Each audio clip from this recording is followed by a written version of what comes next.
This is free your mind.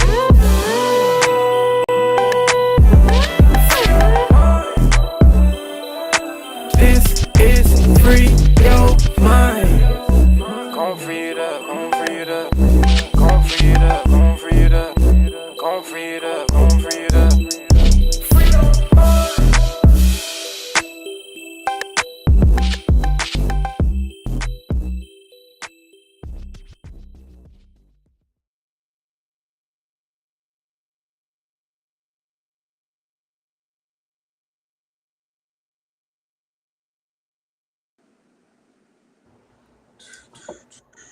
All right.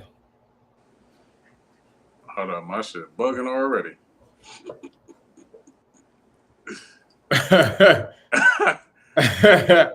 It looks solid on my end. Yeah, nah. You can see me? Yeah. My shit bugging, bro. I mean, I can see myself now, but like I can't see you whatsoever on the screen, like whatsoever. For real? And it's probably just from my end though, to keep it a stack.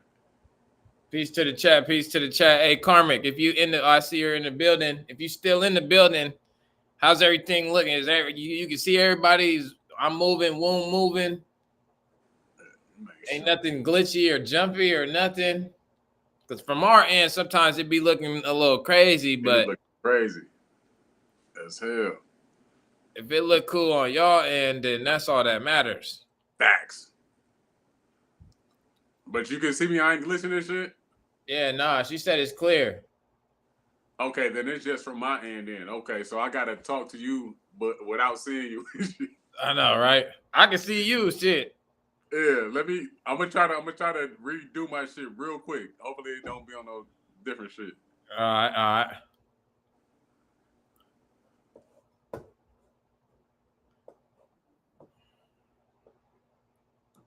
We're gonna see what's happening. Look, then he came in as me. Let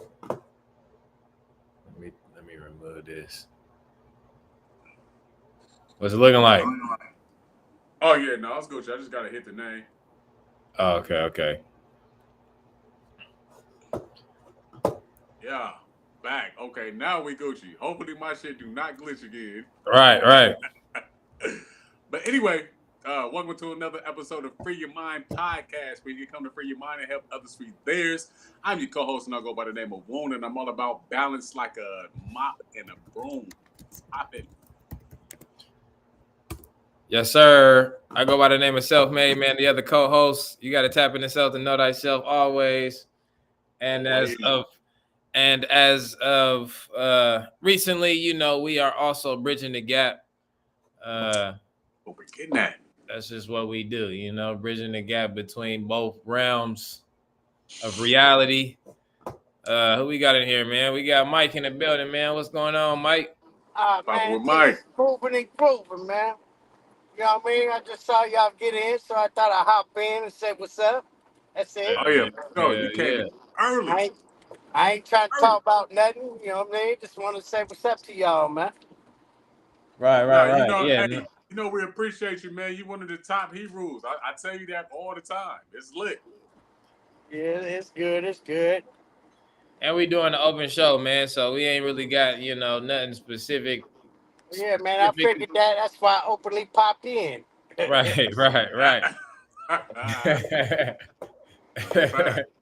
Hey, but while we got you here, Mike, let me ask you a question if you don't mind, right? I don't know, maybe, man. I might got the answer. I don't know, but go ahead. I'm just trying to figure out, and I know the answer to this is because I'm gonna ask, can you? But I know that people can, but on a spiritual level, can you believe in the Bible? Man, I mean, you could believe in whatever you want, man. But the thing is, you know what I'm saying? To believe in something, does that make it the truth? No. Well, you know what I mean? There's truth in there. But the Bible also says that there's lies in there as well. Where's that at? Jeremiah 8:8 said, how do you say we are wise and the law of the Lord is with us? For lo, Surely in vain made he it, for the pen of the scribes is in vain. In the earlier version in the Peshitta, it's exactly what it says.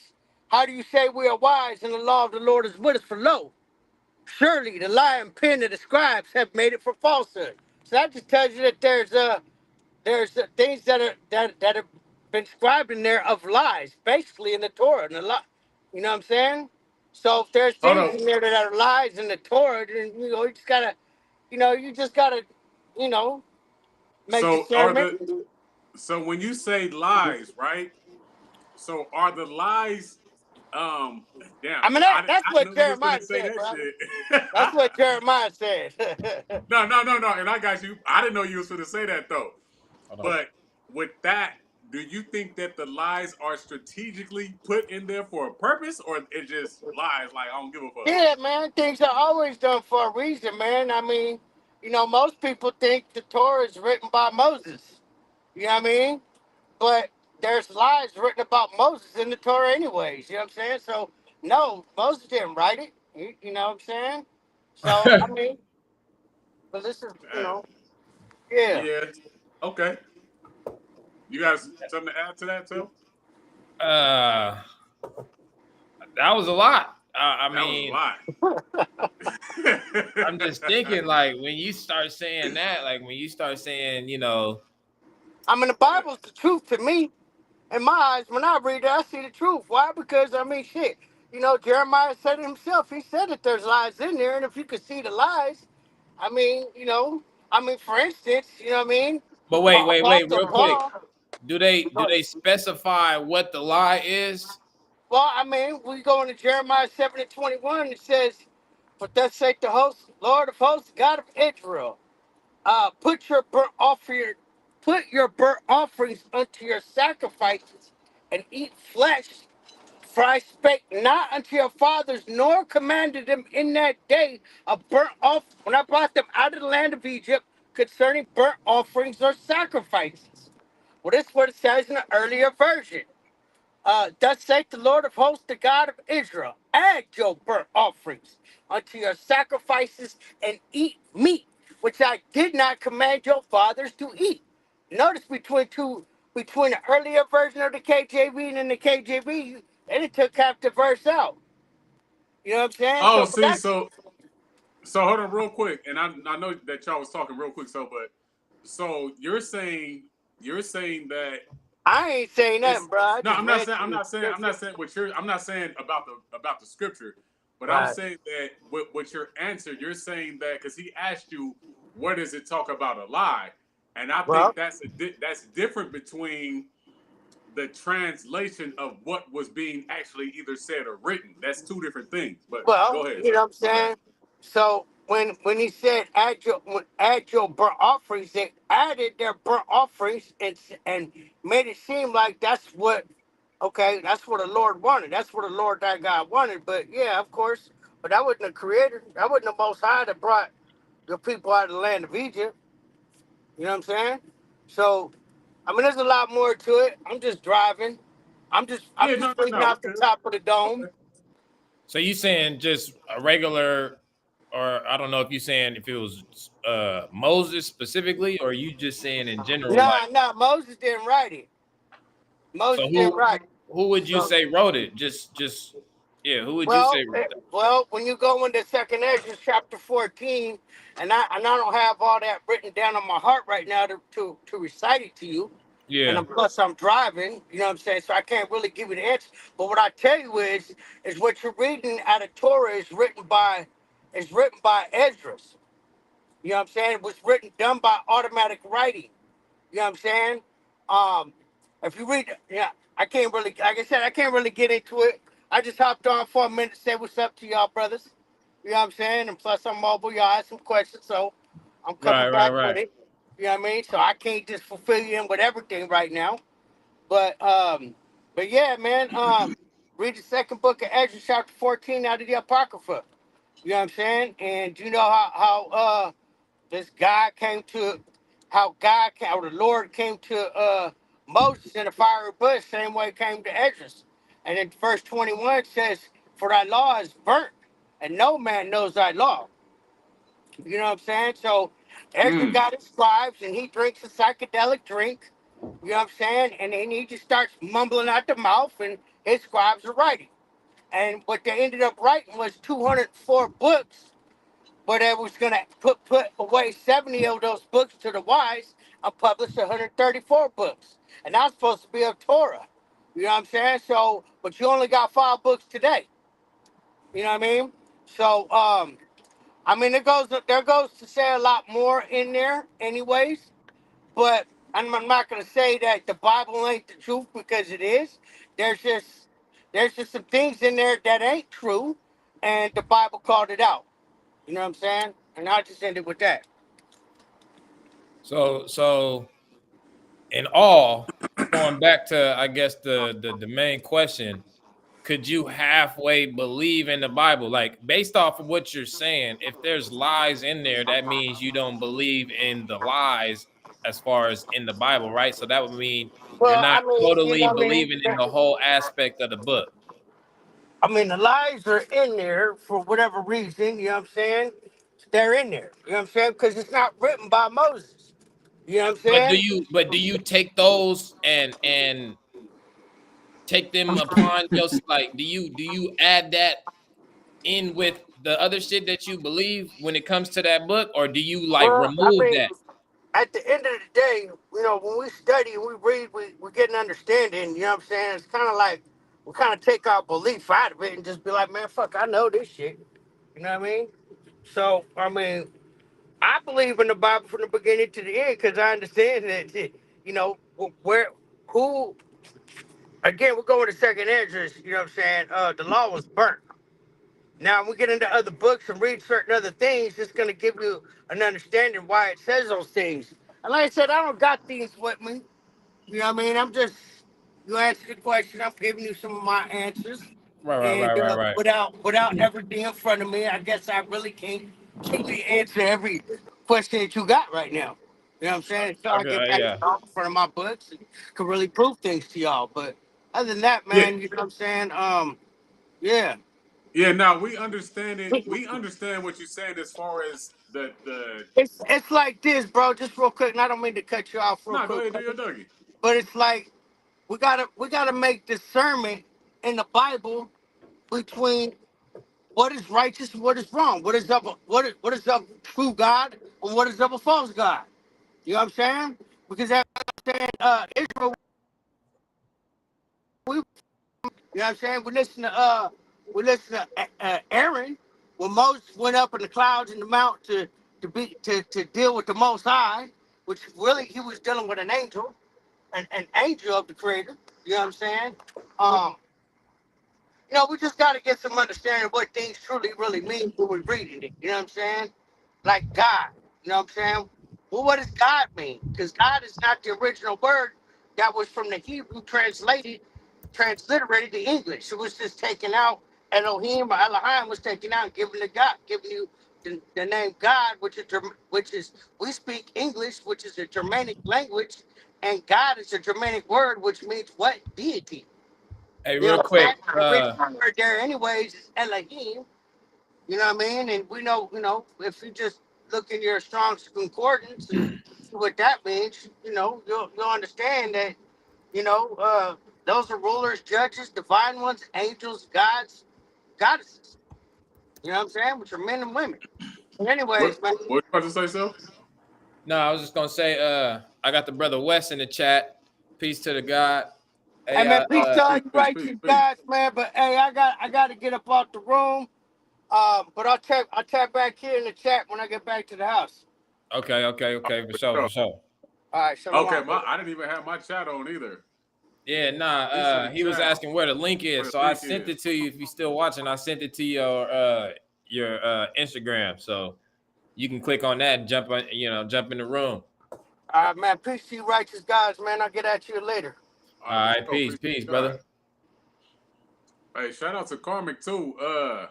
I see Karmic in there now that I got my chat on this shit, right? And whoever's watching from Facebook, I can't even. Hold on, where's my other phone? I don't even want to touch my other phone right now. But yeah, hey, see, you see, what he said was kind of different. If you know what I mean, because he was saying that it says that there's going to be lies in there, or that there is lies in there, but he believes in the whole book. So I don't know if that means that he also believes the lies. Right. That's and we go like, next time brother get on, we definitely gonna have to, we're gonna have Peace. to address that. Peace to the God, man. It's Hey, good. welcome the brother West, man. The God West in the building, man. That's the first time he done Told you. joined the show. I done told him about it before, so he finally able to pull up. You know what I'm saying? Sorry about the last minute shit. We kind of just did this on the fluke too. You know what I mean? So It's all good, man. Shit, I was actually trying to catch brother. I was just on here, so I just was curious. I was listening to what he was saying. yeah. He a regular, so he, you'll probably see him again for sure. Yeah. And but yeah, like he be going in, especially when he got his book in hand. I guess he didn't have his book in hand because we was trying to get some clarity on that. But shit, while you on here, Yeah. I'm gonna ask you, like, do you feel like you could believe in half of the, or I don't want to say necessarily half, but like, do you feel like you can half-ass when it comes to the Bible? Like, do you feel like you got to believe either the whole thing or bits and parts of it, or what? I think you could. I mean, honestly, because I went from believing everything to like just kind of picking and choosing. When you get into the occult, you could really look at like Psalms and. Okay, but wait, real quick. Yeah. Do you subscribe to the Bible? I was gonna say that we got the actual story and the Savior and all that stuff.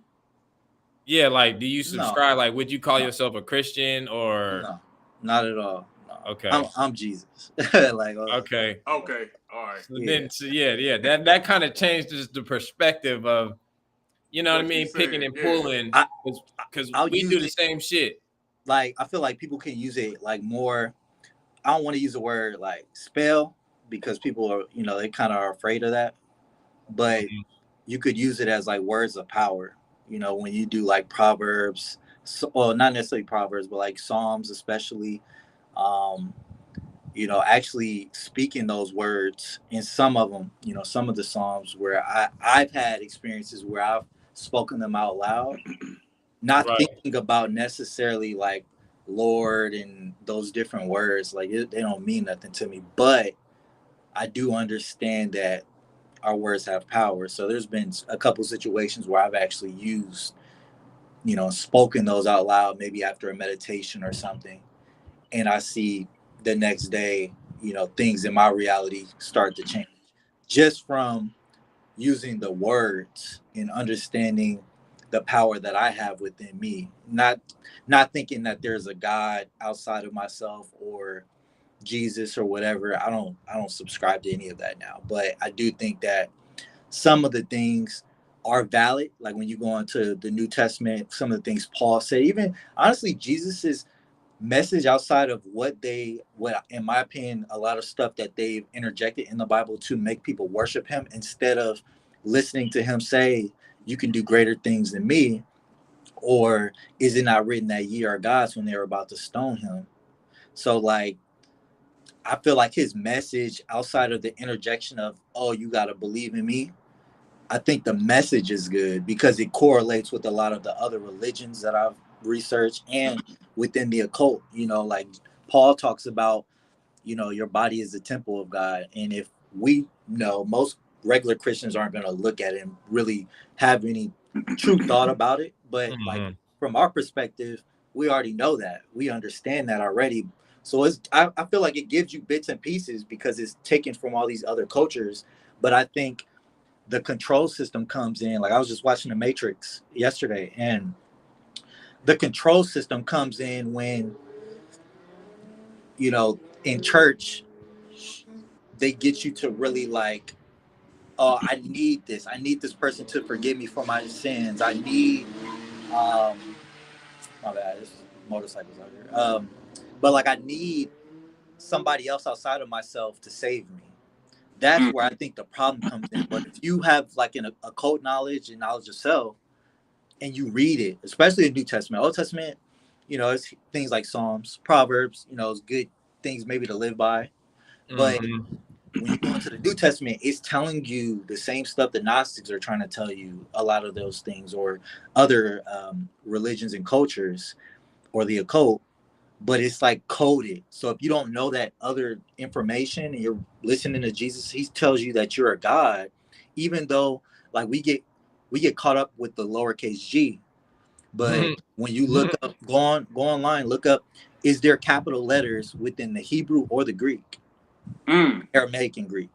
There's no capital letters for either one of those languages. It's only in the English. So that word gods or Elohim or Eloah in, let's say the Hebrew is the same word that they would say, we call God or like the uppercase. Yeah. There's no difference essentially in the words. Now there are certain meanings, like when you go into the New Testament, you look up when it says oh man, I can't even think of the name right now. The word for God in the Greek, I'm like having a blank right now. But essentially, just like for love, they have different types of love. They kind of have, like when you go into the New Testament, from what I can remember, if you look up God, it'll be kind of like slightly different. Like if you go to the Strong's Concordance and look up the times where they say God, it'll look a little different sometimes. But ultimately, it's giving that same message. And I think from America, especially our people, they kind of gave us a book. And if you weren't a Freemason or somebody in power, you're taking from it. And especially when we're in slavery, we needed a savior. So what do? We took that Bible, they gave us a slave Bible at that to really obey. And now we're seeing the residuals from that. Right. You know what I'm saying? Because I've gone through Christianity, Hebrew for a while, for about a year. And then going outside of that, it was like one of the hardest things I've ever had to do because of the control, the mental aspect of it. Yeah, so let me ask you a question real quick, right? Yeah. Because you mentioned the occult twice, right? When you were just now spilling. Yeah. And so that word can be like a trigger word. It's scary for people when they hear it. Yeah. So can you kind of break that word down from your perspective so that the people that are watching may understand it from a non-spookism perspective? Yeah. It's literally just hidden knowledge. That's how I look at it. Like I'll say the knowledge that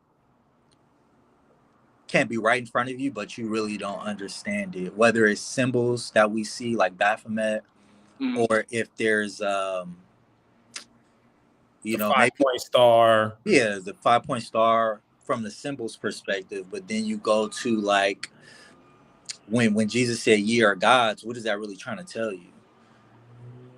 Things like that, which are hidden from the average person for one reason or another. We may look at it from they're trying to control people, which I think that 100% is the case, but we don't have knowledge of self. So when I say the occult, I'm just saying like hidden knowledge. Got you. Okay, yeah, because I know some people be like a cult, and then they cut off the OC.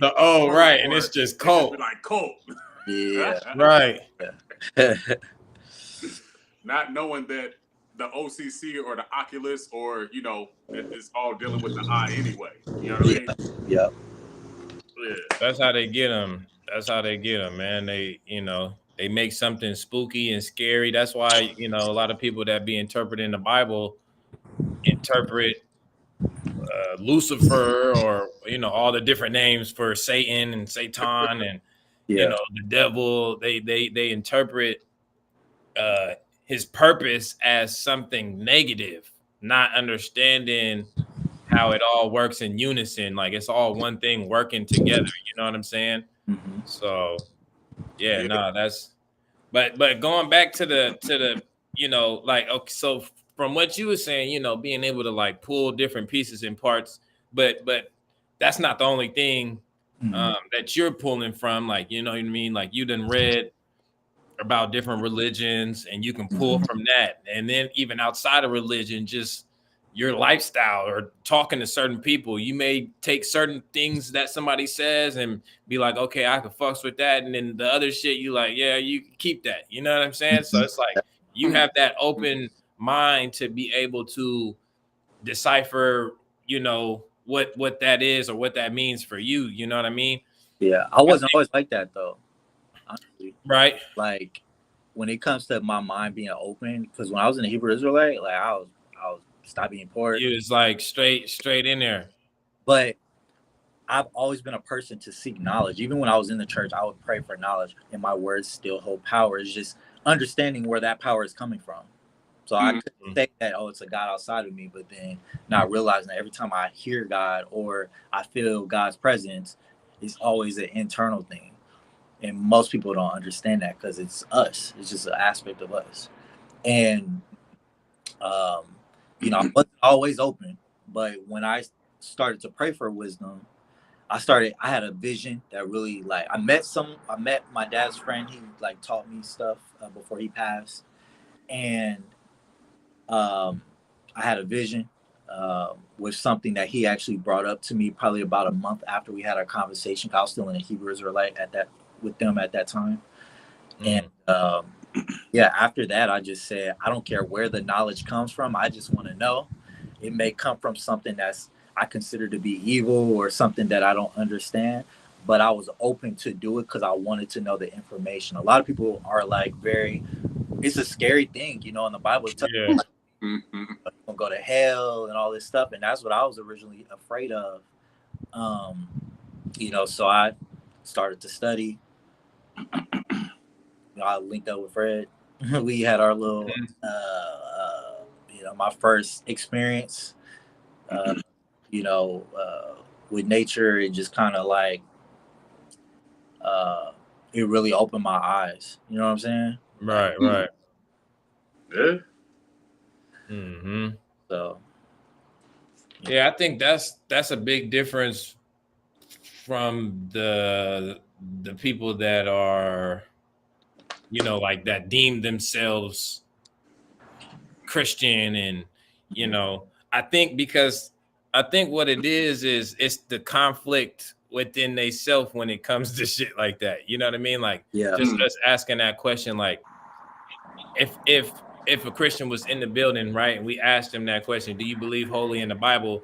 They may say yeah, but then as soon as you start hitting them with certain scriptures, they may be like, I don't know about that, or you know, I don't agree with that part, but and that's when it gets tricky, I feel like, because it's like, how could you deem yourself a Christian, which you're supposed to follow this book wholeheartedly, you know what I'm saying? Like, and you kind of are on the fence when it comes to certain aspects of what they're talking about, you know what I mean? Right. And that's where, like, to me, it would be a conflict within self, something that you haven't resolved within yourself as to why you have these conflicts with certain things that's being said that's on a spiritual level, you know what I mean? And that's why I really wanted to get somebody in here that was on that type of time so we could talk to them. Like, how do you even get to that point of like how do you even make it make sense at that point?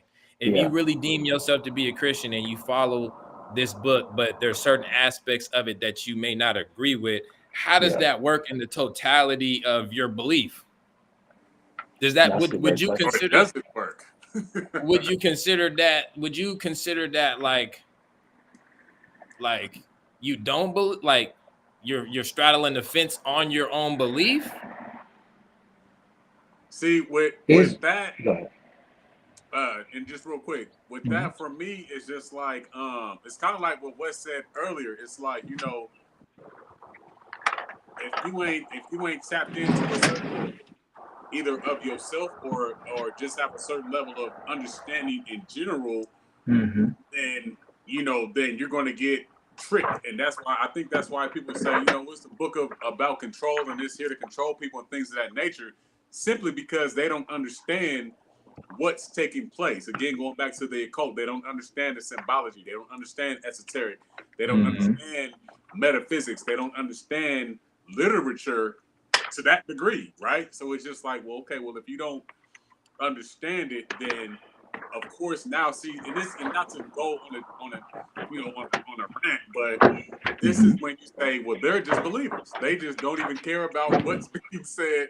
They're just believers, right?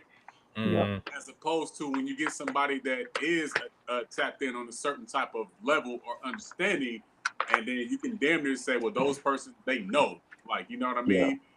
And again, just circling back, it's just like, okay, well, it's fucked up to be a believer already, and I hate to say it like that because that sounds crazy. But to be a half believer at that, I know. It's like if you're on that type of time, you might as well just question it all. Facts. The people, so like I have a family member.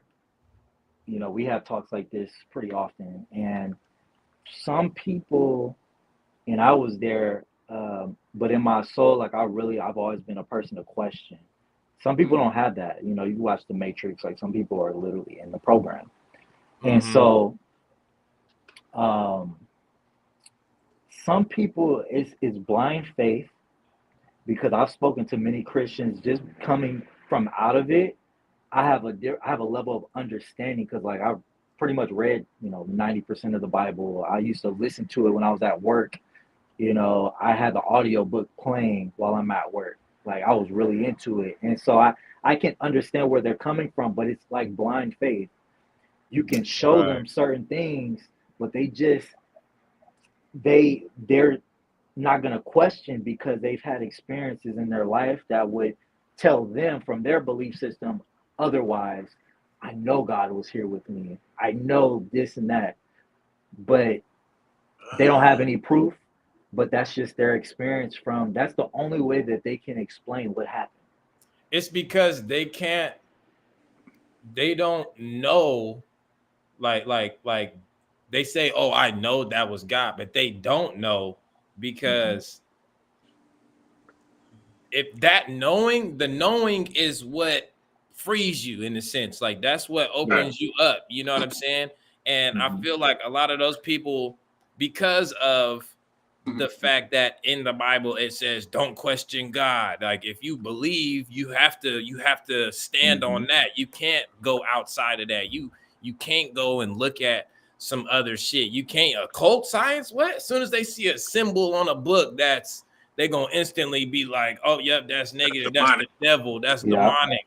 You know what I'm saying? And so right then and there, they're automatically like disqualifying themselves from information that could be used to help them understand what that was. Like, you know what I'm saying? Like if they feel like God was talking to them, but they don't have no other knowledge about nothing else spiritually on this plane, they're locked in to just one little slither of some shit versus like having a way better understanding about, like you said, the metaphysical, the internal self, like all the different versions of self, like, and then they get locked in, and they wouldn't have no understanding about those other aspects of self. You feel me? They're gonna deem it instantly. A lot of people do that, like some shit that they don't understand, they're just gonna dismiss it or like put it on God, like, oh, that was God.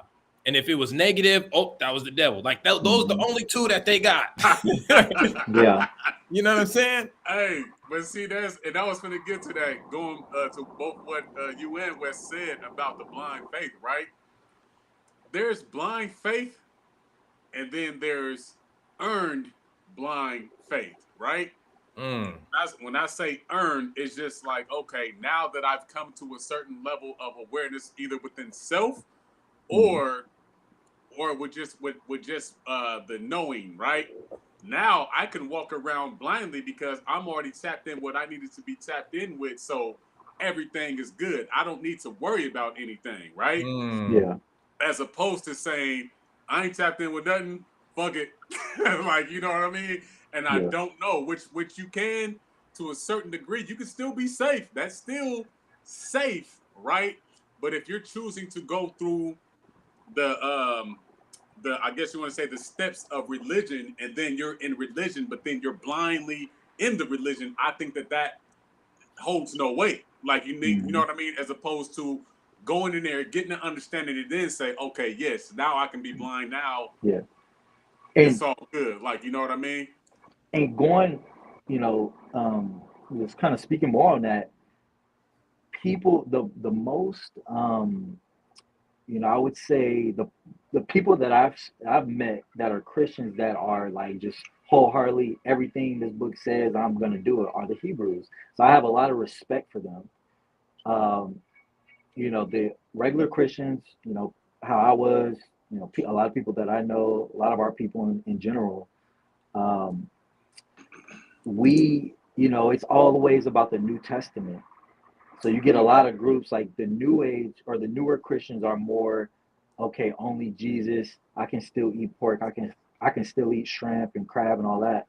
But then you have the Hebrews where they like, hey, from the beginning to the end of the book, I'm doing all this, or as much as possible, of course. But And that's where it yeah. gets tricky. As soon as you have the Old Testament with the New Testament, that's where a line can be drawn from both sides, because on one end you have a set of laws, and then on the other end they're like, well, that was the whole point of Jesus coming to fulfill the what was it, the covenant, you know, like, Yeah.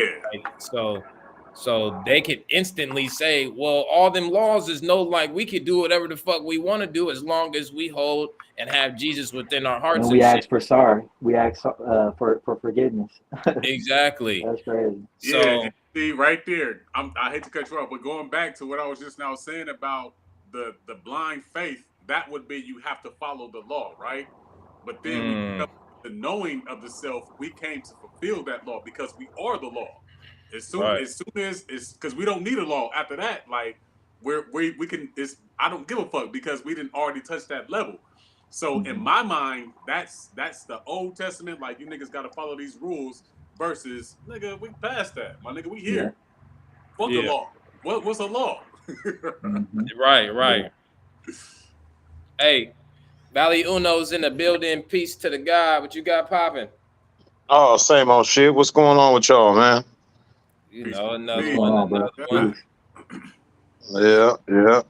Tapping in. Right, right. Yeah. Let's see what she said. Oh yeah, oh yeah. Shout out to Benet too. I see you in the chat. Yeah, peace to Benet. It's been a minute. She said most people don't want to do the work required to get to the discipleship, aka mastery level. That's a fact. Mm. Because they want to let go and let God. Right, right, right, right. Yeah. Oh shit. Without that understanding, yeah, it's a wrap. Yeah. And you know, for me, letting go and letting God is just saying, I'm not going to deal with it from this human perspective. Let me go ahead and hit this shit from a whole different I am perspective. So, Let me ask you, Uno, knowing that, you know what I'm saying, you was deep in the Bible and the studies and stuff. Do you feel like you can believe halfway when it comes to the Bible? Like if you was to consider yourself a Christian or, you know, whatever, like, denomination, could you like halfway believe in certain aspects and not believe in like other aspects? Or is it like fully encompassed? Like when you are a believer, you're supposed to believe in the totality of the book. right. Well, that was my approach. You know, the totality of the book, because like even when y'all were talking about New Testament and Old Testament, the Old Testament has a whole lot more than just a law code in it. You know what I mean? There's different experiences, for lack of a better term, that are explained about how people move through certain circumstances and demonstrated their faith toward God or whatever and all that. So I definitely looked at it as the totality. And I think it goes back to what Benet was saying about people not wanting to do the work. You can't just understand it off top. You know what I mean? When you get to a point where you don't understand something, you could say, okay, you know what? I don't fuck with that. Or you could say, you know what? Let me dig a little bit deeper and try to find an understanding. You know what I mean? And because if you saying you believe that it's the word of God, then the minute you don't understand something, you should automatically be thinking, okay, my level of understanding is not on the level of God. So it ain't the book that's wrong, it's me. That's if you pushing the if you pushing the full-fledged Christian thing. But I guess on the same token, it's like I would say I kind of understand, but this is speaking from where I'm at now. I kind of understand the half belief because belief in itself is halfway, because you're just basically putting confidence in something that you can't prove to be accurate or true. So belief in itself is halfway. You don't actually know. Damn. That was deep. Yeah. That was deep. Cause you don't hear that, and that's when you get everything that comes with that. You know what I mean? Like you ask them about this scripture, and they like, oh no, that's not what I think. Yep. But then a different aspect of the scripture, they like, oh yeah, that's what it is. And it's like, okay. You know, I used to try to look at it like a body, like, you know, like it's all one unit that has, you know, different extremities, for lack of a better term. Okay, you got different pieces. So when somebody say like, oh well, you know, this right here, that ain't it. That's just like denying a toe on a motherfucker. Oh, that ain't I don't care that he said that that's his toe. That's not part of what I want to recognize. It's a part of the whole. So the minute you don't understand or don't align with something, you got to get back to work instead of just throwing it off to the side and saying, oh, that's some old shit that don't matter. That's if you trying to be full-fledged with it, you know? Yeah. Yeah.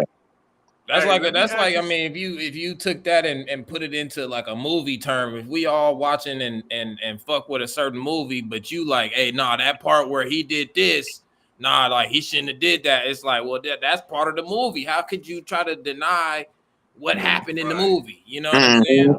Mm-hmm. So yeah, nah, that's real. So real quick, let me ask you, and I wish you was here earlier, and because we was talking to Mike. And you know, Mike, he does a lot of studies. He's in a lot of different books. And you know, we were kind of asking, like, you know, kind of like the same question, and he said something to the point where it said in the scriptures. I think he said somewhere in like Jeremiah or something like that. That it actually that the book tells you that there's lies within the book, right? Did you have that same understanding of the scriptures that may have said that? No, that's foreign to me.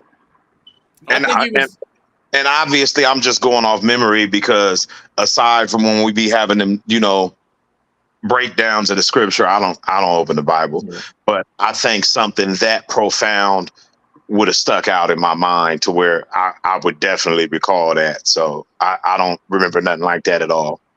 I didn't misquote him, did I? No, I think honestly, it's just kind of hard, because we got to remember too, like that book wasn't written from A through Z. So the scriptures that they were talking about, because you know the Bible wasn't really canonized until I think 250 or 350 AD. So like all these scriptures from the Old Testament, New Testament, they didn't necessarily put them in order. So like whenever Jeremiah was written, maybe it's something else that they were talking about. Just kind of playing devil's advocate, like maybe they're talking about scriptures that didn't make the Bible, because somebody had to say, okay, well, we're going to put this writing in there. Okay, we're going to throw this one out. So who's to say? You know, we would have to see like, oh, when was Jeremiah written versus these other books? That and yeah, because I could have swore he said he had mentioned something about the Apocrypha. Yeah, he did. That's what it was. Yeah. That's an example of half belief right there. As soon as you start saying, oh, well, this book got took out and this, that, and the other, that means you don't truly believe that the men that was writing the book was, as the Bible says, borne along by Holy Spirit. You don't really believe that was the source of all the information that they penned, because if it was truly the source, if it was truly God's word, you wouldn't need no other book. Not only that, we calling him the creator of the entire universe, almighty, but he couldn't stop feeble man from removing his word from his letter to mankind. That shit just don't even add. Like when you say that, whether you're saying it or not, whether you acknowledge it or not, you're basically demonstrating half belief. You see what I mean? Mm-hmm. Yeah. Right, well, yeah, because again, he got to come back into the building. I probably got to text him because he was trying to get the literature that kind of backed his understanding of where he was at. Like, you know what I mean? And he was kind of like freestyling type shit. But just in a general sense, he was saying like, you know, that he still believes in, I think he said the full Bible. He did. He said that. He did say, okay, yeah. While being lies, like while there were lies in the book. While the lies in there, right. And for me, that's kind of, and I asked him, I said, okay, so are the lies strategically put in there so you can get some type of something from it? Or fuck it, like just lies is it? Did he give an example of the lies that he was talking about? Like what he thought was a lie, or what he, had found to be a lie through his research or whatever? Well, he was saying, going back to the, I think from the Torah, and I think even from the First Testament, or the First Testament to the New One, he was saying that they were mentioning something about being able to eat meat, and then the other one saying that you can't eat meat. So, that was one of the examples that he used, but I don't know. And I was trying to ask him, like, are we talking about lies, or we're just talking about somebody putting down misinformation, right? Because that's a difference to me. And he said something about Moses not writing the first 5 books or something. Yeah, that too. Yeah. The one about the meat, I think that's a matter of how somebody perceives it. Sure. You know how you could say something in a conversation and a nigga be like, "Oh, so you saying?" No, that's what you saying. I literally said what I said. You know what I mean? But the way that scripture that talks about the, not consuming meat, it never broke it down as if it was something that you absolutely should not do. What it was talking about is when you had a merging of different cultures where the only common thing was their faith in the true God. So this culture don't eat meat. This culture does eat meat. So the admonition was, if eating meat stumbles your brother, this brother from a different culture, if you eating meat is to stumble your brother, then you should not eat meat. It was never a ban on the eating of meat. Yeah. It was just saying, if it comes down to doing what's necessary to maintain the peace and unity between you and your brother, then meat should be of no consequence to you. That was really the whole gist of the scripture. It was never a ban on the eating of meat. Damn. But people hear what they want to hear. That part, yep. That puts a whole twist to. I got to go back and read that. Peace to Benet. We got the goddess in the building. Yo, peace to the goddess. Peace. How are you guys? Doing good. Well. Good to see you. Nice to see you guys. It's been a minute, We all been working and doing stuff, and so this was just actually a good time that you guys started it. Who am I? Is that me echoing? I don't hear it. Oh, I thought I heard something in the background. I don't know. Let me see. I heard a horn, but I thought it was like somebody was near where the little Mexican cart was at. Maybe that's what I heard. I'm like, I ain't even outside. Somebody honking. What's going on? Indoors. They're over here somewhere. Yeah, but no, so I'm happy to see you guys are back at it. So yeah. So Yeah. what is the topic? Is it just free flowing or what we doing? Yeah, I mean we free flowing, but we were asking do you feel like it's possible to like believe in the Bible halfway? Like if you consider yourself a Christian or whatever denomination, you know, Christian, you believe in the Bible, could you believe in it halfway? Like could you pick and choose what you want to accept and apply to your life and then throw away the other stuff if you deem yourself a Christian, or do you have to, you know, really take in the whole totality of the book? That is a loaded question, honestly. She Just said, loaded. because just because there are things we have to remember, like what the Bible, who wrote the Bible. This was man, right? And this is their interpretation of what was said. And I know that there were things that are, you know, written and read that Jesus, you know, said, right? But we have to keep that in mind, and we have to keep in mind the chronological order. Like if all of us gave our account of, you know, what's happening today, and we put it all together in something, you know, something with Valley I may not agree with, or with you, Josh, but in totality the message is what it is, like if that makes sense. So I'm just not a favor of or a fan of people picking and choosing like salad dressing, like what they gonna do. Like either ain't no half stepping, we doing it all the way or not at all, because Mm-hmm. you know you have to commit to it. And I think before I left, Valley, you were talking about just agreeing with me about the work being done, and if you don't, people stop and say, well, I just don't mess with it, instead of going deeper into it to Mm-hmm. study, right? Because this listen, this is life, right? There's so many layers to it. It requires mastery level studying. Like you got to commit to being able to study. And you know, people don't like to study, as you know, right? They rather just come on Sunday, get they feel good, you know, and do whatever they want to do, and then come back on Sunday and be in this repetitive cycle of their lives not changing, you know. So I mean, I'm not here to tell you to do what you know, do whatever you want to do. But if you really about getting your life together and changing, it's going to require you to go to some levels and dig deep. So, Mm-hmm. Mm-hmm. Definitely. And I was gonna ask a question to that too, Bernay. Cause me and Valley was talking earlier, and you know, we got somebody that's a regular on the show, and I think that sometimes studying could be a great thing, but is there other means, like if you like just talk like I was just now talking about meat, right?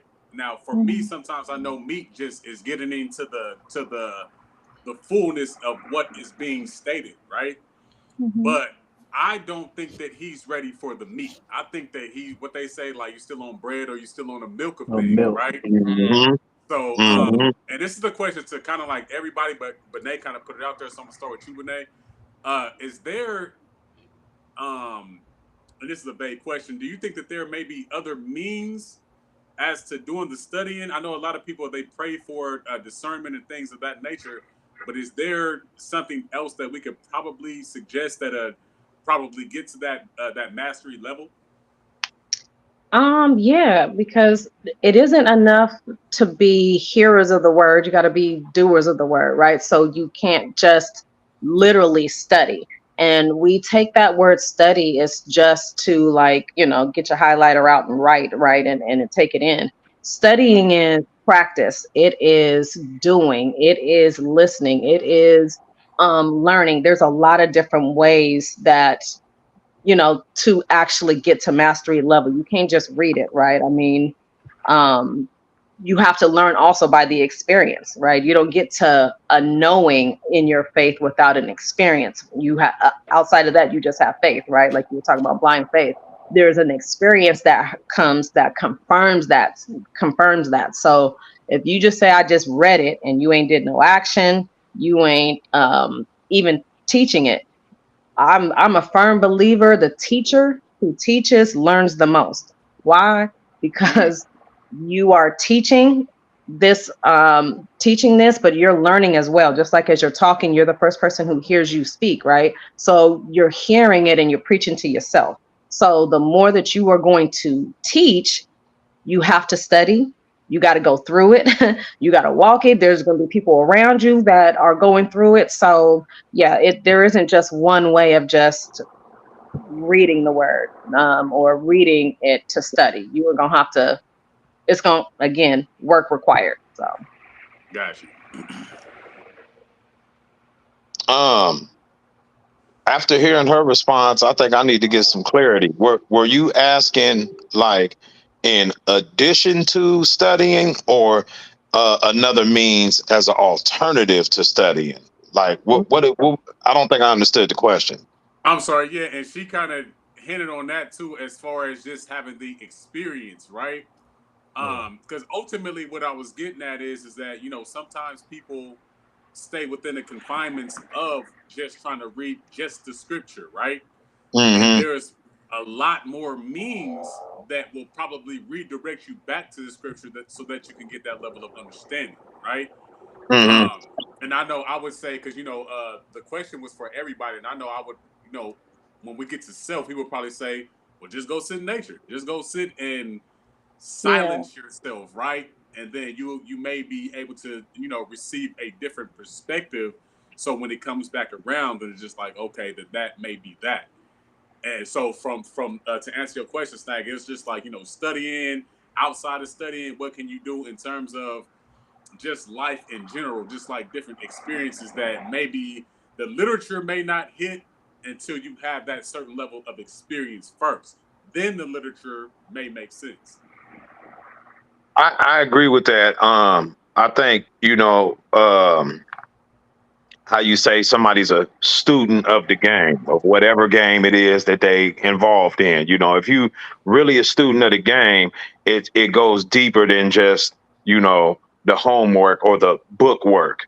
Right. You're Right. everything you do, you're making an analysis of how this relates to the game that you're a student of. So I agree. I think sitting out in nature, sitting in the mall, watching people, whatever it is you're doing, you should be able to pick up some piece and relate it to the information that you've been taking in, because again, that information is about people all in all, what I mean? People in a relationship to quote unquote God, but nonetheless, it's about people. There's got to be a correlation when you out in the world experiencing life, on a day to day. You have to be able to find that to be anyway. Mm-hmm. Yeah, Definitely. that's still confirmation though. That's kind of what I was saying, not just so much being in the book, but you got to get out in life. Like, life Hmm. is the best experience. Whether, we reference The Last Dragon all the time, right? That's life experience. You're gonna have something else and it'll come back to you, if that makes sense. So yeah. Sorry. I just wanted to offer clarity in that. I agree with that too. Oh Like, yeah, I no, you think, good. And that was pretty much my fault because I was trying to not be so direct, but just to keep it open. Go ahead, Wes. um, no, I was just gonna say, I think there has to be, from a Christian perspective. I don't know. Are you just solely saying like from a Christian perspective, or just overall for everyone?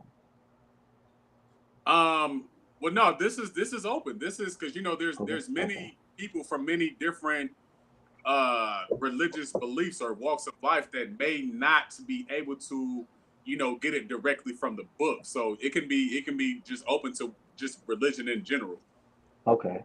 No, I think, at least from my perspective, I think it definitely will have to come from first a lot of reading. I think life experience is gonna come, but I know that, from reading certain books like the Kabbalah and things of that nature, it's really helped me like quantify my experiences here, like to where it got me to think a little bit deeper, just coming from whether it's a book from our ancestors or whoever, that had a wisdom and knowledge at one point in time. Um, I think having the experience. So, like for instance, like if I went to church all the time and I'm reading the Bible, it's telling me to pray. I pray for something and then it happens like a day later or minutes later.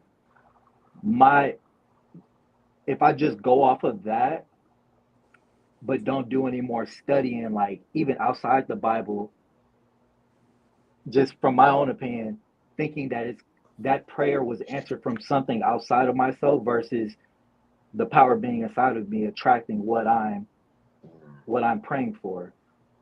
And I get that understanding from reading these different books that came before me versus just having experience and only having a small idea of how to actually like understand that experience.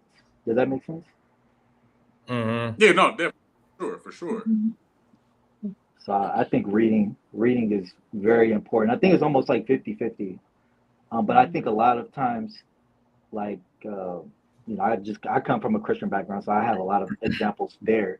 But like, people will have experiences and then they'll attribute it to what they believe, whether it's Jesus, it could be Krishna. But if you never look outside of that, your experiences are you're only gonna grow so much. And not saying that you have to believe in one thing or another. I don't think necessarily anything's wrong, but you still should have a little knowledge about everything and be able to put it together so that when you do have this experience, you're going to have, okay, oh, I learned this from over here. Oh, I learned that part of it from over here. And you're able to have a deeper understanding of what you've just gone through or what you're going through or doing, meditating or whatever it is. Yeah. I agree to that for sure. Um, that right there starts with not staying in just that book and thinking that book holds all the answers. Ultimately, like you got to be able to, uh, like you said, read different books, tap into some different religions and not even just religions, just different perspectives, Mm-hmm. whether that's coming from a book, a movie, uh, podcast, your own experiences, just being outside, you know what I'm saying? Like, um, I feel like, yeah, all those are the ways, to be able to interpret that. And you got to keep that open mind when you are looking into these other things, because some people be looking into other stuff just to prove that the book itself was the right way only, you know what I'm saying? Like, Right. and some people can Mm-hmm. get caught up in really not, like opening themselves up to these other aspects of, learning tools or whatever you want to call them, just so that they can go right back to their comfort zone to say, yeah, no, Mm-hmm. I read all of that, because I've heard that from a lot of people where they like, oh yeah, no, I already read all that and that shit don't got nothing on this. And it's just like, well, Yeah.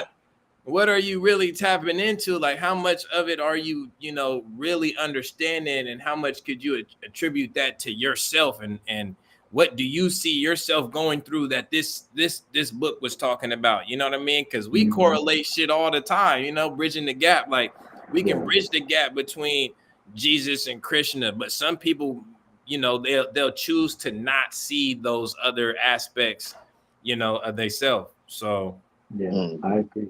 I see Yeah, a lot of people from. Oh, go ahead. No, no, go I ahead. was. Oh, I guess it was all three of us. I'm a Right, kick back. whoever, go I'm a ahead, kick y'all. back. No, I was Go gonna say, like from just like an example of that, I see a lot of people like that are into, let's say, altars and ancestor worship, things of that nature. They'll go back to, let's say, Christianity or Islam, and I think like a lot of people will dig just a little bit, but then they will go back. And from my experience, there's times where I never not having knowledge or wisdom, and I know that I don't know everything. I know there's so much, like knowledge is infinite, but there's been times where I've been like, dang, it would have been easier if I would have just stayed in Christianity, because you're kind of putting everything that you're dealing with, you're putting that off on something else, whether it's God, the devil, evil spirits, like whatever the case is, you're kind of throwing that off. And I think a lot Mm-hmm. of our people tend to go from one thing to another, whether it's to, from the cult to Islam or Christianity, because we have a form of a savior's complex. We need something outside of ourselves to help us because we don't see the power within ourselves. But like we talked about a little earlier, when you read the book, when you read what Jesus is trying to tell you, or even Paul's trying to tell you, the God that we're looking for is within us. Because when I left the church and all that, that's what I was trying to find. God, like, where is God? Who is God? And I came to myself. After everything, I was trying to prove Jesus at one point, like, hey, he's real. This is the message, da da da da. And then, boy, I started to study. I'm like, hold on, maybe that's not it, or maybe maybe there's more to the story than what I've been told. So I think a lot of people kind of go back to their comfort zone, or even people that are, we see a lot of Hebrew Israelites. They've been in the streets. They was doing, different things. Not all of them, but to what saved them was the religion. So they don't turn their back on because they're attributing everything to, that they've gone through and things that they've gotten out of.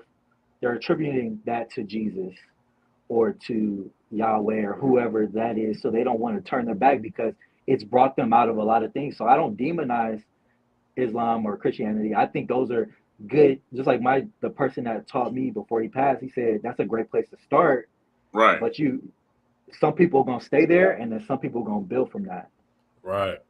So Mm-hmm. that's yeah. People got to be willing to kind of just be willing to look at stuff that they may deem as evil or something different that they're not comfortable with. Yeah, it's funny that you said, that you started out looking for one thing and then ended up finding out that you are the thing that you was looking for. Because that was a perfect segue.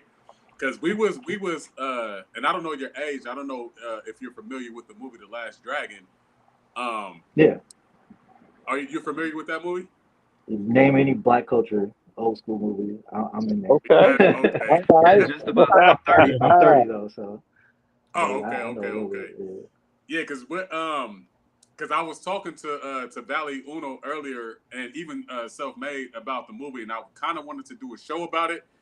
But Self said that he had to kind of like refresh the movie. Mm-hmm. But see, I don't even. How you feeling, Self? You think we should? You think we should run it? I mean, yeah, we could tap into it. If it make you feel any better, I'm going off a full-fledged memory. I ain't watched That's it in hella long, I that's but ain't I've watched it in watched a that minute. movie so many times that I still think I can half-ass hold court on the conversation. I told him, hey, that's funny because I told him I was like, it's been a couple years since I watched it, so I'm like, I'm gonna be piggybacking off of what he's saying. You know what I mean? But Yeah. it don't Man, matter. that, If that we movie can make that a movie whole stay in show my or what? rotation. That they Well, stay in my rotation. I watch that like every couple of months. Like it's just that good to me. Mm. yeah, that's a fact. So another because I was probably gonna let it go because Snag like okay yeah, and I know Valley, you said that you was probably gonna watch it the other day And because I I know didn't yeah either. No, right no. I want to watch it. That's what I'm saying. Like I gotta Yeah, watch I do it, so too. then I can really, we could really go in on it for real. But it don't Hmm. matter. I mean, if you want to just skim over it real quick, but it's once you start going, you probably man. Hey, because I know Benet knows that movie too, and right, that's kind right, of if she wasn't in here, then I glaze by it, but she's in here, so it's like all right, we probably finna get this shit jumping. right. Yeah, there's a lot there. That's why I watch it. It's almost like reading the Bible. Every time you watch it or read it, there should be a fresh revelation, right? There's when you get to a place where you feel like you just know something, then you don't know nothing because that's not how it works. There's Hmm. always another level of mastery. There's always something that you're going to be able to pull out from it. And especially when we talk about it, I think when we were talking about the scene where she was in red in the car, right? About the chakras, right? She was in Right. Laura was in the red. and then change to the silver and what that kind of meant. So it's like there's always little things that you should have. So we can run it or we can wait till everybody's refreshed. It don't matter to me. Okay, yeah.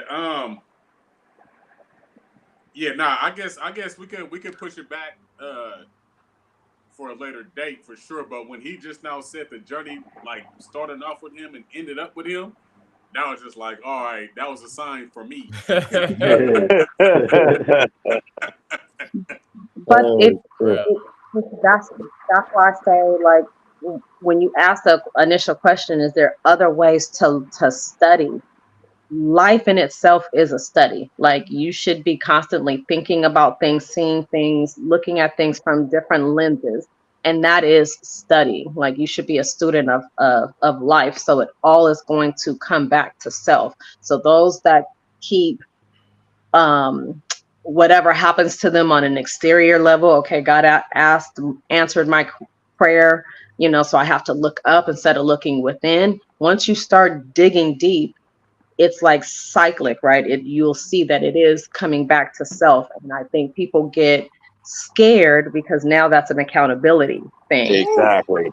Now, do woo, you Hmm. think? that part right That's there. what I was thinking when Bruh was talking about earlier about how it would have been easier to stay in Christianity because whether it's good or bad, you can attribute everything to something outside of your own power, you Mhm. know, and that avoids the accountability.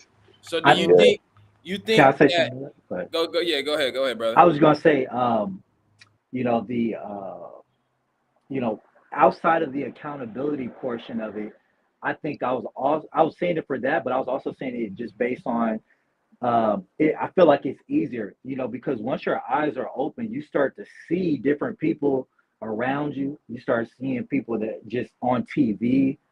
Um, and maybe it's just for me, I'm still growing, but like coming out of like Christianity, and then I see people that are like wholeheartedly into it and see certain wordings that they say, and in my mind, I'm like, you did that. But for them, they're attributing whether it's a Grammy Award, it could be different things, and it just when your eyes are open, it just to me it just kind of makes you start thinking like, dang, like I see where I was at. So that's another Hmm. thing. Like it would have been easier for me to assimilate and still have commonality with certain people. There's certain people that I don't even talk to as much because I walked away. They're more so judging me than me judging them. I don't care what you believe. It's good with me, whatever. We're gonna talk about it. But Mm, on the other side of it, I you kind of get that demonized, like kind of like people push you out of their circles. People don't Hmm. want to talk to you as much because they think you're going on a bad path because you don't believe what they believe. So I was kind of saying it from that perspective too, where it's kind of like you almost get isolated, like depending on who you're around. Like I was around like a men's group going to Bible study 2 times a week as a 21-year-old at that time, and people was in their 30s, 40s, 50s, and as soon as I started to like study and I started asking people questions like, "Oh, have y'all ever looked in this?" and they start denying me and push me away, like, "Nah, like you shouldn't." I literally isolated myself. So that was another reason why I said it, just to say like it's sometimes a lonely path when you leave, when you're so deep into something and you leave and you don't got the same people around Yeah, but that's what the Bible says, right? The road is going to be narrow. Everybody yup. else, it's you. going to be wide, and that's the thing. There's really, to me, my study in Christianity, there's two levels. There's the surface level, that everybody, that wide open gate that people don't really want to study, and then there's discipleship. The Mhm. purpose of discipleship was to learn the secrets, like to know how to do the things and really tap into your power source. And that is an Mhm. accountability thing, right? You, 100%. God or Jesus told you that the power is within you, right? This is where I'm getting this power to do these things, and I'm going to teach you that. That is shifting that, okay, God, from externally me looking up where my help comes from, it is, oh, my help is within. Oh, I can move mountains. Oh, I can do these things. Yes, of course you Mhm. can do these things. Well, people don't want to do that, right? They want, like you said, place the blame or to say, well, God, why? And then he's going to be like, I gave you the power, right? I gave you the power. The power has always been within you. And that's the thing that I love having these conversations, because that is our, at least for me, my purpose is to help that light bulb go on, right? To be a guide to say, listen, you got to go a little bit deeper than this, as the Bible reads, right? Because as the Bible reads, yeah, you can follow those things, but that's more of a, I'm a good person. When you really got to go into it and you have a duty to speak to people when they're not in a certain space, or they're, you're encouraging them or helping them turn that light bulb on, we're selfish. I ain't got time to help my next or my follower, the next man. I'm just concerned about me and me only. And that's not really what it's supposed to be. We're supposed to be like we're doing now, helping people, hopefully they hear something that'll be an aha moment for them. And then they can go look and study and get to know thyself, right? That's what the word say, know thyself. So you're going to have to, like I said, get to a level of discipline within this, right? I don't know. So I did want to comment on something when you said about tapping into other religions, and I'm gonna take it to a dirty level, so excuse me. But what's funny to me, a lot of Christians will look at things and demonize it, right? And I just have a question for the chat, and maybe y'all can help me with that. When we are intimate, doing our adult thing with each other, intertwining these souls, making these soul ties, are we not practicing some form of Hinduism if we've ever glanced through the Kama Sutra book? Or am I off base on that? Because aren't those more into yoga and Hinduism practices as far as positions and poses? That's an interesting question. I don't think I know enough about that to really say whether or not it would be, indulgent in some sort of other religion, even though I know it's a part of that culture. I don't think I know enough about it to say that that's what would be going on. I think it's all tied into the same shit. You know what I mean? Like you brought up yoga and yoga poses. Christians, I'm not gonna say all Christians, but I know of certain Christians that deem yoga as like demonic. Right. It was one in the group at one point in time. Right. Right.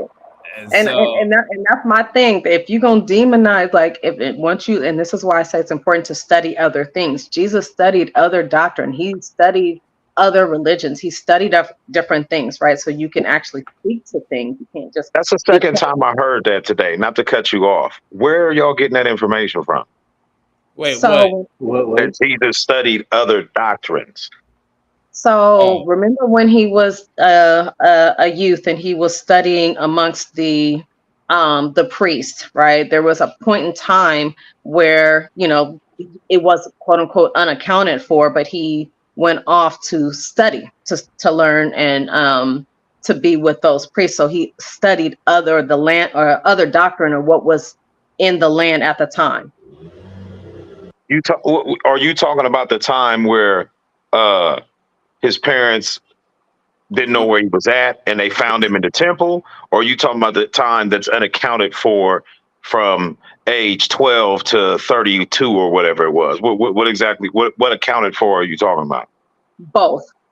That was like the beginnings of him being in his father's house, and he was listening to everything, right, was being said, but he was actually teaching during that time as well as a little boy. So that unaccounted time. So what would he be teaching, right? The laws of the land. What would he have studied? You know what I mean? To combat that information is studying that doctrine. I hear you on that. I hear what you're saying. I thought maybe you were saying, or it was being said that somewhere in the Bible it states that, but I guess what you're saying that it would indicate that he must have is what you're saying. Yeah, it's inferred. I mean, because Okay. when he was an adult, right, and they were in the courts and they were questioning him about all of these different things. Well, the book says this, is that not what it is, right? And they were trying to trap him. Was because he studied that. He understood what you were trying to trap him and place him in and get him to speak against what was currently accepted or written. So Well, that's what I just kind he of like probably sounded crazy because he already had ascended to a different level. You know what I mean? And Right. I think that's, there was a point in time when I first stepped away from studying the Bible that I would have been like, man, fuck the Bible, it's full of shit. right. That's how. But it, I got to a point where I realized that I had to give it credit for being like a literary work of art because it has this kind of duality to it. Whether you're the person that is looking at it to take it literally word for word, or Mm-hmm. if you're the person that's looking at it to find the esoteric meaning, whichever avenue you take, it's still exactly spot on. So you you That really can't lose. Whichever lane you trying to travel in, it's gonna work out for you. You know what I mean? Because everybody don't want to do the deep dive on the esoteric, and if you don't want to, it's still gonna take you where you're trying to go. You know what I mean? Mhm. You you just will be looking in the other lane and saying them people over there are crazy. Yeah, see, and that's not to take it exactly. back, but I did want to speak to what Wes was saying about about being isolated, right? Because even in Luke, when they're talking about, I forgot what the number verse it is, but the destruction of the temple and the sign of end times, they let you know exactly what's going to be coming against you, right? And so when you read that, it's letting you know, just like, okay, such and such going to cut you off, they going to demonize you, all these other things is going to happen because you're going to step into your spiritual self, right? Hmm. So on that type of time, and I came to this understanding before I even came across that scripture and understood it from esoteric level. I would take it right now, but a lot of us, we try to, the top of the mountain is the goal to get information, to get whatever it is, You You right? getting a cutting little out. choppy, bro. It's cutting out right now.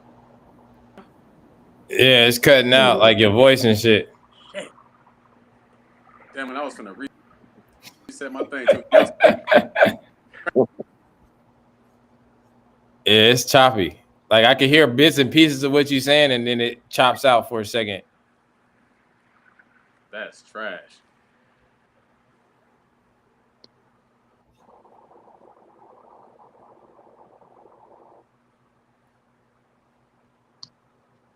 Yeah. Yeah. I don't know Let if me you want go ahead. to go out and come back in, or yeah, he probably fixed it. I But what was you saying? was about to say, yeah, I think he already did dips. Right. I was gonna say something to what he was saying too.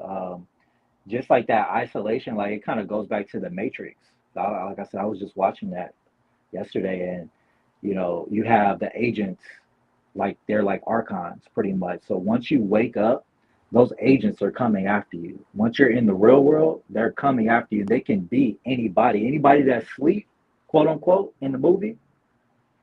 Those are the people that those agents can turn into to bring you back or to get rid of you, because if you wake up, there's going to be more people waking up around you. Mm-hmm.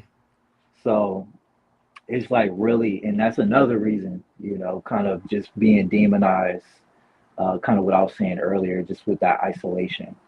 Um, yeah, it's crazy, but I think it's just when you kind of go with the flow, I see the difference, like being where I'm at now, having conversations, kind of having to like, depending on where I'm at, I can't really speak everything that I maybe want to say because there's more of them than it is of us a lot of times in most spaces.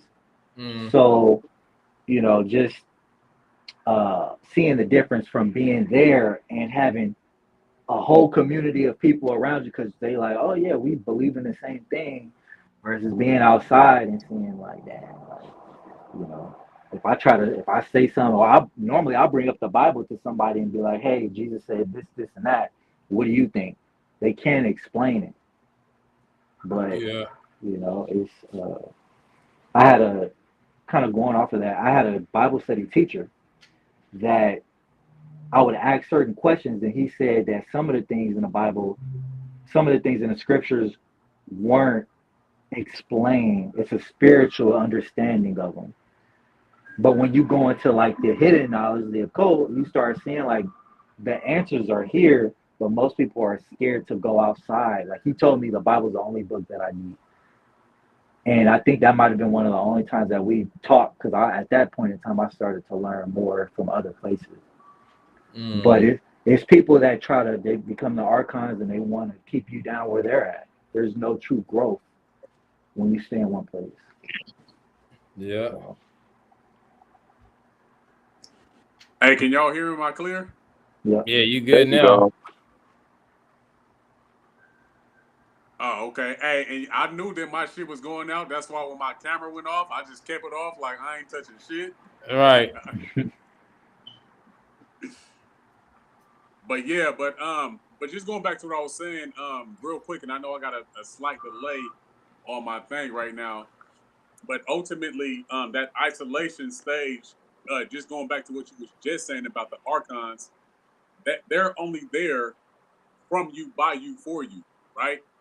Just to make sure that you can touch that, just to make sure that you're on that level that you say that you're on. If they don't come, then you ain't made enough noise yet, right? Yeah. So a lot of the times we think that the top of the mountain and getting the information is the goal, but it's actually going back to what Benet was saying earlier about bringing it back down to the people, right? And being able to translate or even show them, not give it to them, but just show them like, okay, this is kind of like what this is right here, like, you know what I mean? So that's when the next level of the work comes in. So we got to go up, then we got to be able to bring it right back down, type shit. 100%. I think people have to like going with that. We have to go up by our works and the things that we do. You know, we read something and then we actually apply those things. But I think a lot of it will come with our lives, just them seeing how our life is, whether it's, you know, from a financial perspective, a business perspective, how our family is around us, the amount of people that love us, that, you know, the energy that people get from us when we're in certain spaces. I think all of those things, other people can see it, and then they're going to start to ask questions of how did you get there? You know what I mean? Facts. So that's something from myself that I've been working on. So I've noticed that because I've talked to a lot of people. You can tell people all this stuff, but if your life ain't matched up with, oh, you know all this information, but look at where you're at. I'm in a better place than you. Why should I listen to you? Mm. You know, that's same with business. You know, I use business because I love the market. I day trade and stuff like that outside of what, you know, my job. And you know, I talk about it, you know, but it takes a long time to get to certain places, whether it's with trading, with business, whatever. So when people, you might have the knowledge that could help somebody else, but if they don't see that fruit on you, they not, you know what I mean? They're not gonna hear you until you at a certain place Yeah, Yeah, but on your they're journey. not going to be able I to got hear an you issue with until that. they're at a certain place. Yeah, for me, everybody got to have a coach, right? Like, you know, Mm-hmm. sometimes I may not have the millions, but I have the millionaire mindset, and I can 100%. coach you how to do that, and that is my wealth. Like, does that make sense? And a Mm-hmm. lot of times, that's the issue. People want to see the fruit on you because they're looking at the money as fruit or the cars and the clothes as fruit. They don't understand the wealth of knowledge, that wealth that I have. If you just try it, right? Like what do you have to lose? Right? If I'm telling you to do Mm-hmm. something and you do it and it works for you, cool. But if you do it and it doesn't work, now you know, right? But Mm-hmm. I just, as an educator, that bothers me because there's so many people that are looking looking at wisdom as not wealth, and wisdom is, knowledge is power. So I get Mhm. the sentiment behind it, right? But we can get knowledge from a crackhead. We got plenty of Mhm. video where a crackhead goes Yeah. deep, right? Or the town drunk got some real stuff to tell you, even though they're struggling with their own battles and homeless, right? They could tell you, some stuff. So I think Right. we shouldn't just look at it as a place in life. It's your perspective on life. Mhm. I No, think I agree with what Bruh was saying though, because I don't think knowledge and wisdom are the same thing. I think wisdom is the practical application of knowledge. And so a person could be knowledgeable, but if they are not applying that knowledge in a way that it manifests certain things in their life, then they haven't reached the point of wisdom. And I mean, is that what you was getting at, bro? I think that's kind of how I took what 100%. you were Like, saying. because we all can have knowledge, but when I'm saying for us in this space, we can talk.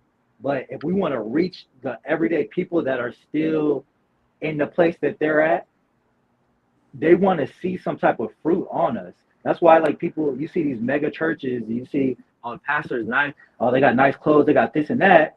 To us, it may not even really mean nothing, but we know underlying the everyday person is going to be looking at the physical. But Dope people like shiny things. what So fruit? I mean, and I'm just kind of jumping in, so I don't know if you yeah. are talking about like on a financial level or on a spiritual level. Mhm. But if you are talking like on a spiritual level, what fruit could be shown physically when we talking about a spiritual, like on the spiritual side? I think when it comes to life, it is just my opinion. Everybody, thinks about it differently. I think um, the fruit, it's not only with your attitude, how you treat people, things of that nature, Mhm. because I think we should all, do good to others. But I also think that fruit can only go so far if you're trying to reach, like, this is if you're trying to reach people outside of, let's say, our circle. Right. Because those people are trying to see, they want to see something. Why do you think Drake, Jay-Z, all these people are so popular? Because they're shiny. The media looks at them. Or like a TD Jakes, the media looks at him. It makes, when he preaches, it makes you feel good, but he's not talking about the deeper stuff that we're talking about. But people want to follow him versus us because they're gonna be like, oh, he got X, Y, and Z. He does this, and that. People look at him for this, and that. And for us, we still on the come up to that place. So whether it's with business, like if I want to start a car dealership, am I going to talk to my dad about it or my uncle? Or am I going to talk to somebody that owns a very, very successful car dealership? Because you're spiritual, we could be in a great spiritual place, astral travel, and do all these things. But on a physical, regular people may think we crazy until they start seeing the fruits in our life. What do we need in life? We need money as a tool so that we can eat. We want to have a decent place to live. People are going to be looking at that because I think a lot of times the physical overruns the spiritual because people, granted, we understand that first. Once you get the spiritual, you can have anything you want, but for them, they're struggling to get anything because of physical. They worried about paying a bill. They're worried about, oh, I need a new car now, I need to get my car fixed or whatever the case is. So they're worried about, okay, how can you help me here? But if you come with the full package, like you've done the spiritual work, which they may not even know, and you have the physical that they can see, they're going to start to follow you. And then you can tell them, I got here by, I was meditating 1 hour a day, I was visualizing 3 days a week, and then I did X, Y, and Z. But they're not going to want to hear you until they actually see something from you. There are some people, like Yeah. I'll say myself and probably us here, we could really sit down with somebody that's older than us or the same age, but they got wisdom. We gonna sit down and hear because it's in our spirit to be like that. It's not in everybody's spirit ultimately to ask questions and be like, ooh, like, let me sit down and listen to them. Let's talk for an hour. Let's go chop it up. Most people ain't like that because they worried about, I need to pay these bills. Everybody's in a different place. Their soul's in a different place. So I think Yeah. people need to see something. That's interesting that you say that. I was just now watching this Nipsey Hussle documentary, and one of his comrades who he was dealing with, he was asking Nip because I guess Nip can like really on some MC shit. Like I don't want to say East Coast, but I'm gonna just say MC shit. Just really get in there and rap on some MC Yep. shit. But he was telling his homeboy like, "Hey, before I even get into that, let me go ahead and do what I got to do on this level, and then when I reel the people in from the street perspective, then Exactly. I can unfold the business model." And that's what he did. Like he fulfilled that, right? Because now you get a certain demographic of people that are not just clinging to the gangbang nip; they're clinging Yep. to the business nip. You know what I mean? Yep. The hustle part of Nipsey Hustle, right? Yep. And Yeah. or to a certain degree. So I understand that fully, and that's when we again as geniuses, we thinking that the goal is just to get to the top, but we also have to be able to bring it back to the people. Now, going back to Hmm. what Self was asking, is just like, okay, well, what are the means? Like, how do we do that? Do we have to Yeah. be shiny? Do we have to be this? Because sometimes we could cut them off and just say, hey, well, if you're looking for some shiny shit, then you're looking in the wrong direction, right? Yep. Like, I ain't even fucking with you on that level because I'm not even on that type of time, right? Hmm. But just like you said, if we want to reach the people as opposed to the people coming to reach out to us, then now we got to play their game, right? Yep. From their level, we got to meet them where they're at. And it's just like when I one of my favorite movies is The Great Debaters, and they had Denzel Washington dressing as a sharecropper and everything else to go talk to the people and rally them up. And the student was asking him like, "Well, why are you dressed like a Yep. sharecropper in the middle of the night?" He was like, "Because if I dress like a professor, they ain't gonna listen to shit I have to say." Yep. That's like Drew Ali. He had put together the Circle Seven Quran, and he was everything to everybody. He would be going playing dice with people, smoking weed, just to get the ears of the people because they gonna if you could relate to them. This how I do sales. I sell insurance. I sell cars. I get the most success when I'm able to relate to that person. They'll listen to me. They'll trust me. Oh, you like skateboarding? Oh, I'll be watching Rodney Mullen. I grew up doing. Oh, you like boxing? Oh, who you? I'm able to relate. So when you can relate to people, that's when they're gonna, So if they want to see some shiny things, you'll have that. But you need somebody or you meet somebody that wants the knowledge too, you'll have that for them if they want to go straight into it. So Yeah, no, I agree. Yeah. yeah, I And, just to clarify, what I mean by when I say I had an issue, I'm a love energy, so I don't mean like I had an issue. What I mean is, to me, as the whole within the church, that's us culturally that have done that. We have made the riches, right, the thing, the allure for people to get, right? And mm, here's the reason, the pastor got the Bentley, but everybody walking, right? That caused a divide within the church, right? Because people saw that, okay, I'm not getting, right. I'm coming to you because you seem successful, but my lights are about to be turned off, right? So, and I come to you as mm, my spiritual leader, and all you got for me is a prayer, and you're not sharing of your resources and all of that. So now I got to leave to go search something else because I'm not getting what I need. So the allure is great that you're in this mega church, and this is why I say it's a great responsibility when you are a shepherd of these sheep. Yes, even Jesus had a treasurer, so he had wealth, right? But it wasn't so much that was the gag. Does that make sense, right? It was, you will know the truth when you hear it. I don't need the gimmick. I need to be able to, yes, relate to you, right? So meaning I ain't got to be snooty, and I ain't got to preach to you that you're going to hell for everything that you're doing. You got to be able to be at a level where the people are. However, you got to speak the truth. You have to, if you must tell them that, yes, seek first the kingdom and all this other shit will be added to you, right? right. Don't preach the, you know, pay your tithe, your 10%, and then all this money will be, coming to you.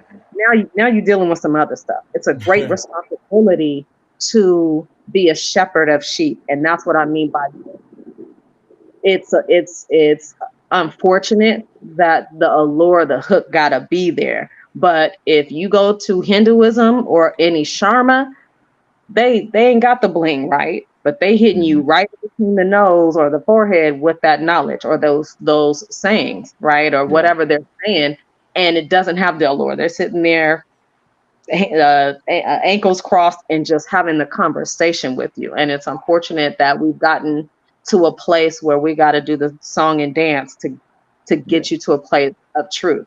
I think we should be able to just have a conversation and be relatable. Because again, that is the truth. Like, does that make sense, or am I making sense? It's cultural.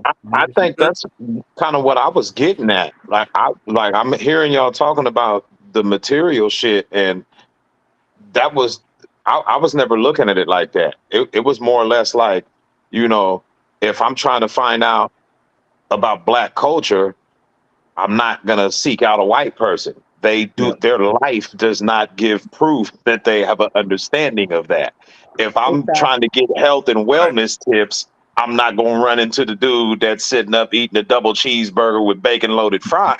His life does not give evidence that he has that's what I was getting at. Like, is there anything about you that demonstrates that you're applying what it is that you're trying to tell me? And is that application giving results? Whether we talking about money or anything, like it just would be known. Like the results would be made manifest in your life, and it would be difficult for a person to not acknowledge that. You see what I mean? And see, I remember talking to somebody, and it's different, but it relates to what you just now said, Valley. And she was going through, it's like on some black, killing black people and everything else. Hey, your man, shit you cutting pop out locking again. again. You pop locking again. Where you at, Woon? Antarctica.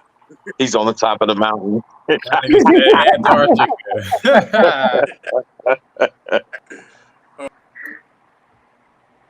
That nigga shooting a Verizon commercial. Can you hear me now? Right? Took it back once. Oh man. But that's why I like it's crazy how you were. I'm sorry. Go ahead. No, go ahead. I was just saying it was crazy how you were talking about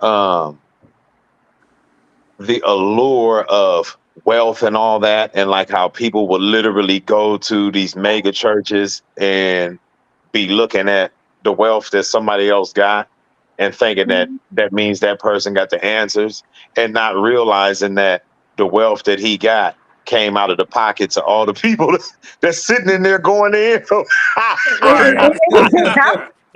And that's all money, you know what I'm saying?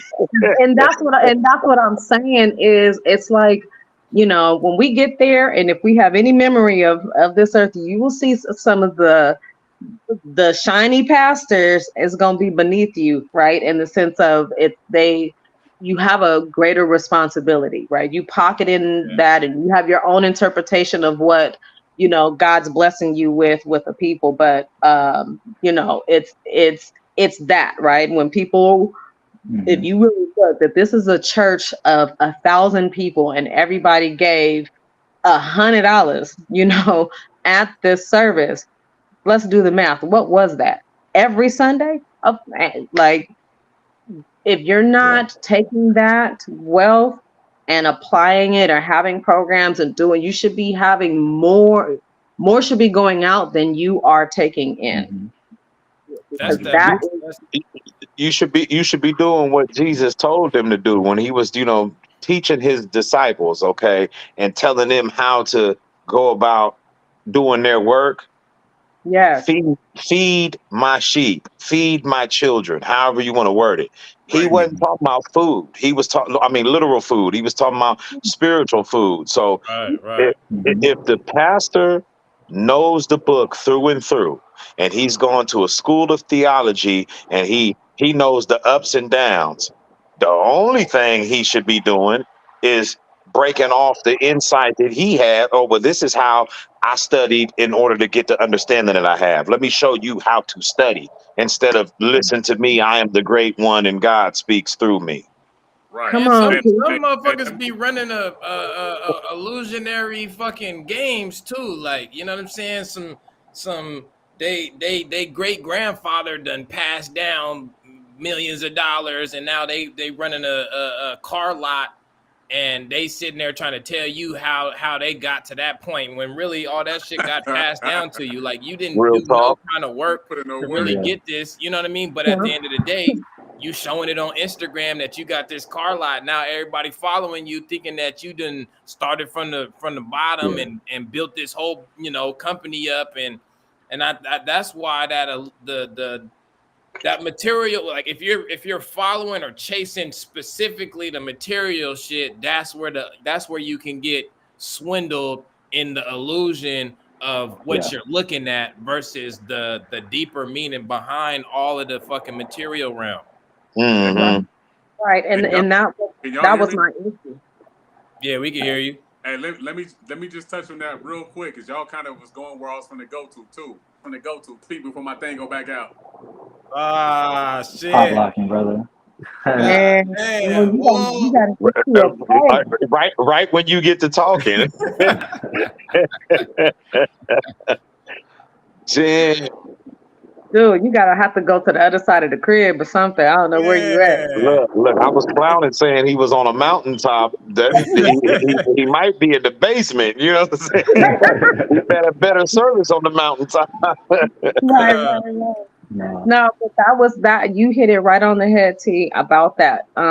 In the sense of, I went to theology school, and where I got my doctorate, and we had to study dabble in different religions, understand different doctrines, and understand the process, right? And I'll say, before I went to theology school, my idea, and I grew up in church. I was an assistant to a prominent mega church here in Sacramento. So I know church, right? The back end of church.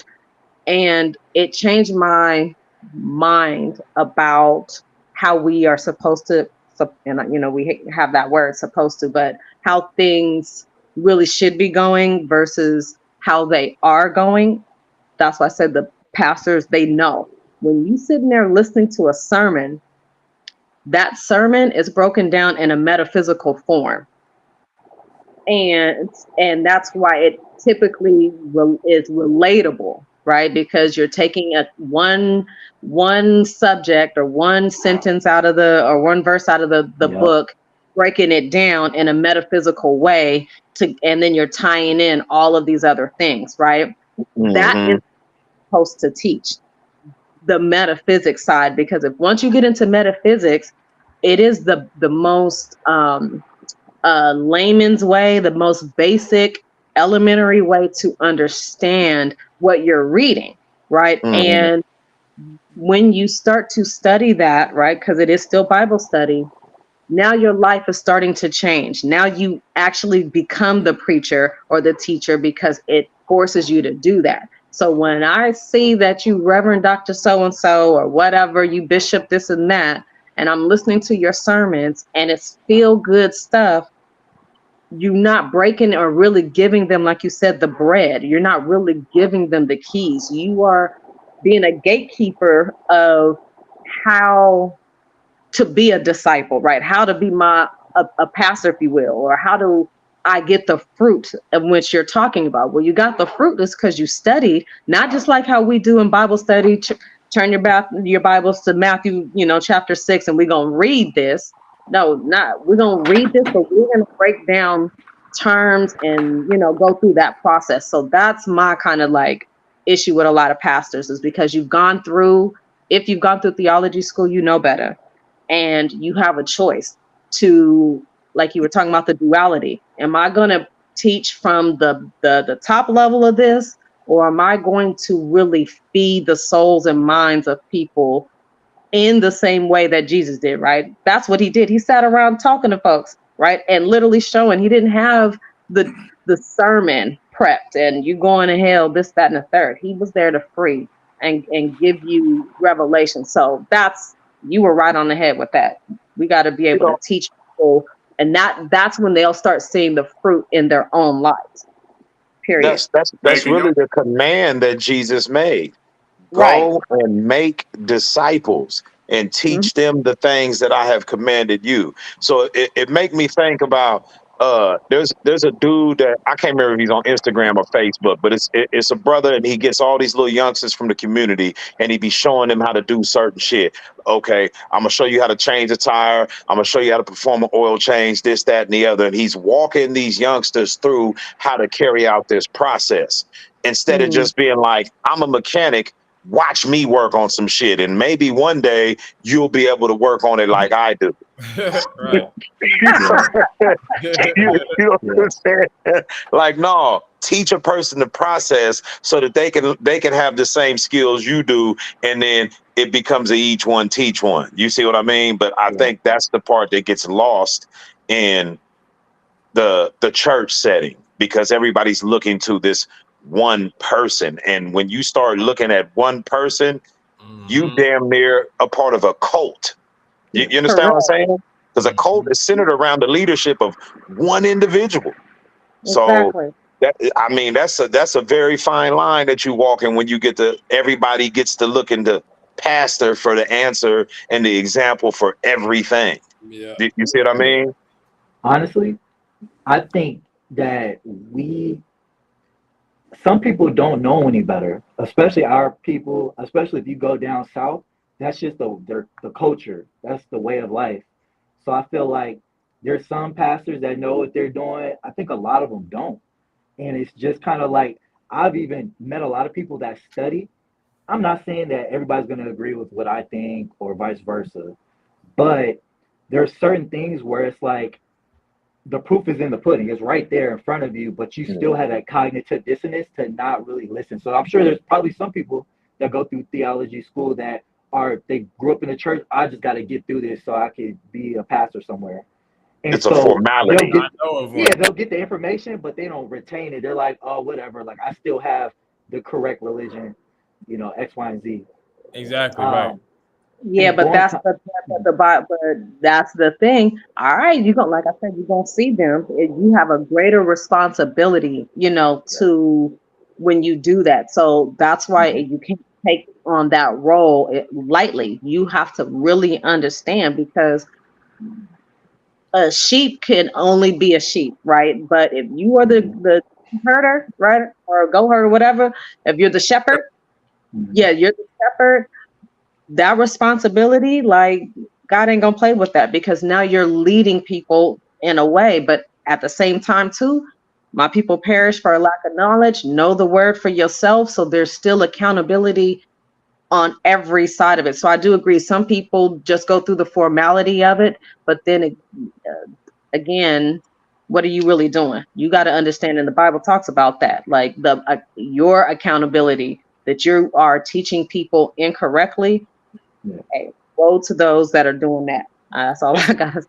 It's like what Uno said earlier, though. Like, he said, whether you looking at it from a metaphysical standpoint, or you looking at it from, that physical standpoint, they both gonna lead you to the right, to the end goal, in a sense. You know what I mean? Like, whether you loop it's only so far you can loop downwards or in the opposite direction, or continuously loop before you get out of that loop to start trying to figure that shit out. You know what I mean?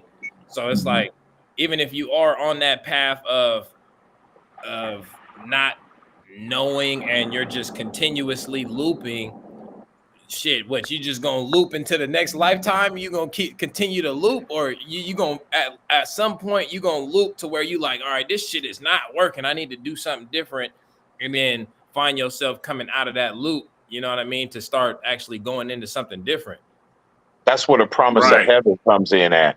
That's why people don't even have a desire to break the loop, because they believe that, okay, I'm going to die and my real life is going to start in heaven. Yeah. Yeah, real talk, Yeah, real that's talk. crazy. You know, Yeah. but one thing I always try to throw at people is like the way the Bible break it down is that, you know, it I can't remember exactly how it says, but you know, that God made the earth basically to be inhabited by mankind. Mm, So if that was the original purpose and that purpose got offset by sin, how does and that sin is the result, I mean that death is the result of sin, how does death take you to heaven, which was never even, how does death come to, I mean, how does heaven become a reward for the consequence of sin, because that's understand. what death Right, is. right, right, You see what I mean? It just, that shit don't even make no sense. Like, you ain't even got to know the Bible to be like, that don't add up. I never thought about it like that. hmm Yeah. Real that talk. that don't add Yes, up. You know what I'm that's saying? why the I love must how be you on see earth. it, Keith. Yeah, yeah. They Hmm. gonna get out the body and be like, oh, it's okay, like, you know what I'm saying?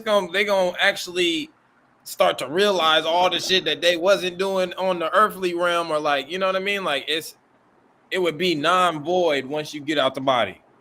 Because Mhm. you could kill, sell dope, rape, do anything. And then if you Anything. get killed in the process of that, you're going to wake up in heaven.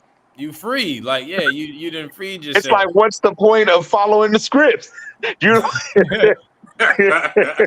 Right. you know what I mean? Like, that Yeah. shit don't add up. hmm Mm. Yeah, that's why I say no matter what, it don't really matter what you do. It's you. The end goal is the end goal. Everybody got to transition out these bodies. Yeah. hmm I mean, hmm what you do up until that point is on you. If you want to be all strict and tightened and like one way and all of that, like shit, do that if that floats your bubble or whatever, like then hey, Yeah. it is what it is. A lot of people it's, grow up like that, Free you will, know? that is. So, free that's will. crazy. Free Hmm. will, right, right. Yeah. Because I was just sitting here thinking about what I said about you could do all this shit and then you just gonna die and wake up in heaven. But then that made me think some other shit that it was like, damn, that's the duality I was talking about. Because in reality, it's kind of what we're all doing. Whatever the hell we do to get through this process, and exactly. there's an ascension, okay, not to heaven, but like on a different level, there's an ascension that takes Hmm. place. Mm-hmm. So I don't know. That's what I meant, like the duality of it. It's like no matter how you look at it, it's gonna take you down the right path. It just That depends on part. you That know what I part. mean? Am I looking at it like this, or did I have to get on my readers and look at it like this? You know what Hmm. I'm Exactly. saying? Because no Yeah, matter what, that's the like, well shit. The truth is the truth. yeah, Yeah. You know what yeah. I mean? Whether you get it in this lifetime or you got to transition out of this Hmm. body to realize what it is or what you are. You know what I hmm mean? Like we all the same shit. It's just how we're going through it at the end of the day. You know what I mean? Some people have got. I mean, hey, like she said, free will. If you feel like you need a book or some sort of literature to get you through this realm, um, to then come out of the body and then realize like, oh shit, like damn, I was being like this and doing all this when I really didn't need to do that, versus you coming into that while you still in your body. It's like it's the same shit. You know what I mean? Hmm. hmm hmm Yeah, but I think what it will come down to is um the how free you'll be, right? Because Right, right, once right. you get to the next level, you'll see everything for what it is, the truth. Now, what side of the truth are you on though? In the sense of you if you were ignorant or closed off in your body, I don't believe like you could see the truth, but then there's still a separation, if that makes sense. Like I feel like what was that movie Soul, right? Where Hmm. there was truth all around them, but they were still in their spirit closed, right? They were literally lost in this place. And I feel like if you don't grab quote unquote heaven on earth now, when your level of conscious or your ascension, I don't think that you're just gonna have full awareness of everything. Like, does that make sense? Like, you'll see it and you'll know it to be truth, but it's like a glass that you can't now get through because you never believed in it. Like, I don't I know. think I don't know. You get what I I'm trying think to say? It's almost like you're in your own hell loop, if you will, because you died at a certain level of consciousness. It's like right. I can watch a movie, right, and actually see the characters and all that, and I see it, but it's not resonating, right? I didn't catch the little innuendos that are really there, because when we're looking at something through our lens, that is a perspective. Doesn't mean Hmm. that it is the truth of what it is, right? That's why we have, like you said, T, corrective lenses. We need to put the readers on, because without that, I think everything looked good. But when I put the readers on, I'm like, oh shit, okay, I didn't miss some words. So I feel like you'll be Or you stuck. looking at some shit and you think it says something, but when you get that clear lens, you like, man, that said some whole other shit than what I thought it. Right, right. You done made up some words and your own understanding. Everybody Right. looking like, "Hmm, what are they reading from? Like, are we on the right page?" Like, oh no. So, because of your lens, you were your vision was capped at the level of your vision, and Hmm. Hmm. ability I to see is something else. So, Mm-hmm. yeah, I think when you like, if you've ever had like an outer body experience, I think that's what it does automatically. Like, it forces you, because yeah, you may get out and in a sense like be confused, but that confusion is that driving force to get unconfused. You know what I'm it saying? makes About sense. where you're at. Because as Yep. soon as you don't got a body, all the shit that you was attaching to yourself or to that body, you now have to question. You now have to deal with, because you're like, what the fuck? Where am I at? What is this? What is, you know what I mean? Like, it forces you to have all these questions that maybe you were suppressing while you had a vessel. As soon as you get out of that, you know what I mean? Like, you now but have to, what about the lost souls, though? Right, where people, the undead, or however they call it, right? The people that are like, a ghost. lingering. Yeah, well, I guess you could say a ghost, but those are that are in limbo. I don't know if people believe in that. If you guys believe in that, a soul can actually be, like you said, in that confusion state. To me, Mhm. I don't think you can see, right, because you're still like, I ain't dead. You know what I mean? I'm still here. I still see things, and I still see people. Or I'm pissed that I died in this way. I haven't accepted That the purgatory. the truth Right. of the matter that I'm gone. Like, what do you guys think about that? Do you think that there is a lost soul, or do you think that they have instant knowledge of the truth once we perish? I wasn't gonna go here, but like between what you and Self said, I think it's fitting. And I was just Mhm. thinking about this shit on a whim one day. Uh, what if those souls are not lost souls at all? Like, okay, let me tell you what made me think about it, and then I'll expound a little bit. I think it was back in the 80s. There was this movie called The Entity. Y'all might have seen it, heard of it, but it was basically about a woman, and it was based on true events. So this wasn't just no film. This somebody actually experienced this according to her perspective anyway. But the woman in the film was being haunted by a ghost, sexually the whole nine. Mm. Mm, And she moved to a completely different state. She thought it was the house, had bad vibes, whatever. Didn't even want to live in the same city. Moved to a completely different state. Was still being uh, bothered and whatever by this entity.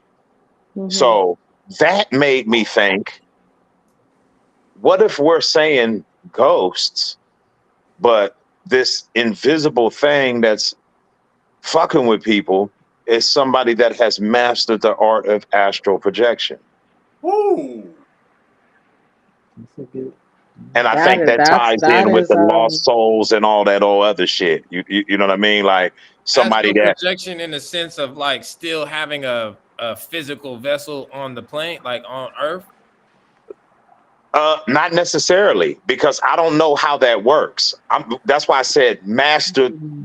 You know what I mean? Like if somebody are they a lost soul, or did they? Fuck it, I'm gonna stay in the astral realm, and their Oh. relatives and buried them. You know what I mean? Like buried the physical body. This just shit where my mind was going when I was trying to understand that, because I think for me to say that it's a ghost, I have to start accepting all kind of other shit that I don't think is truth or reality. If it's a Right. ghost, Right. then you know what I mean? Like, so how do you explain shit like that? And that's where my mind went. When you say Now, that shit like that was a good one right there. That was a good one. Go ahead. You was I just gonna had say to uh, something, say, Sel? yeah, I was just gonna say like in a sense, like thinking about that, what would be the purpose to stay in that realm? And then for how long? You know what I mean? Like would and then in the sense of what you were talking about as far as like this movie, like her being followed by this entity in the fourth or fourth, fifth dimension or whatever, right? In the astral Mm-hmm. realm. It would seem to me like that entity would be following this specific person for a reason, Absolutely. whether that's like to get her to realize some shit. You know what I'm saying? Like there would have to be because I would agree and say like I feel like there would be certain entities that in a sense you could say gatekeepers or masters at that realm, to either help excel people on this plane spiritually or for some sort of, I mean, shit, it could be both at the same time, like, to help try to, guide people or ascend people on this realm while also doing something to them in that realm. You know what I mean? Like this, like a cohesive agreement. I hear what you're saying. I think to answer that, I don't know. I think it could be as simple as I don't know what the reason would be. And Yeah, that's even so, I don't know that I could align with it, because it is crazy as it might sound to me. Ted Bundy had his reasons for what he did. you, right. you understand what I'm Right. saying? Hey, So and like, see now you, you understand yeah. what I'm saying? So it's like I don't know what the reason would be, but whatever it is, whoever that individual is, that reason is lit to him. yeah. Hey, I, yeah, you hitting shit on the head for sure. Because it could be that the fact that like just the purpose behind it, right? Like we may not be able to understand on some 3D level type shit, but once you get out of this realm, you know what I mean? Certain things, certain codes may need to be accessed by somebody like in a sense how they say like everything we know everything happens for a reason, but like the end goal is already done, Hmm. so certain shit needs to happen for this end goal to be what it is. So it's Hmm. almost like you may not understand why certain shit's happening, why this needs to happen in your immediate reality, but somebody on that higher realm understands this needs to happen. So I need to do what I got to do to get this to happen. Hey, y'all. Hey, can y'all hear me? yeah. Yeah. We got you. Okay, I'm gonna try to make this as quick as possible. So the answer, you know how like when kids is like, oh, okay, It's all that. already? Damn. Okay. Try try Yeah. try try try this, Woon. Try to speak slow. just go a little bit slower, because that might be it too. It's too much to capture at once. You got the wind blowing or the AC on or fan or something? All right, can y'all hear me? I think that's bruh up top. He looked like he outside, if I'm not mistaken. Oh, okay. Y'all hear the wind? A little something. Lightweight. I'm gonna go inside in a minute. I gotta charge my phone actually. Dang, Man, what the He Lord? left. Somebody got a Oh, gag order on Woon. Like right. That's one of hey his y'all. skills right there. That's one of his skills. Saying, somebody I, didn't listen, put a muzzle on him. Like nigga, you ain't finna say nothing today. right, right. hey, I was gonna say something Man, to what you said too, Valley. That's them damn archons. Hey, can y'all hear me? Yep. Yes.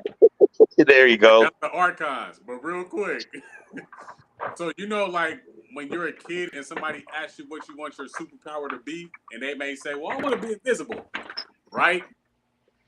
That thriving, Hmm. driving to want to be invisible, but now they get into the place where you was talking about, to where it's just like, "Oh, nigga, I'm invisible and I got the ability to not be seen, but do what the fuck I want to do." That could be the driving force right there. That would be it for me. I know me. If I could be invisible, that I would be into some dastardly shit, bro. I mean, I'm just like, I can't be seen. You know, I could. I don't need that kind of power, you know, because I'm gonna be doing some dirt, you know, Yeah. straight up.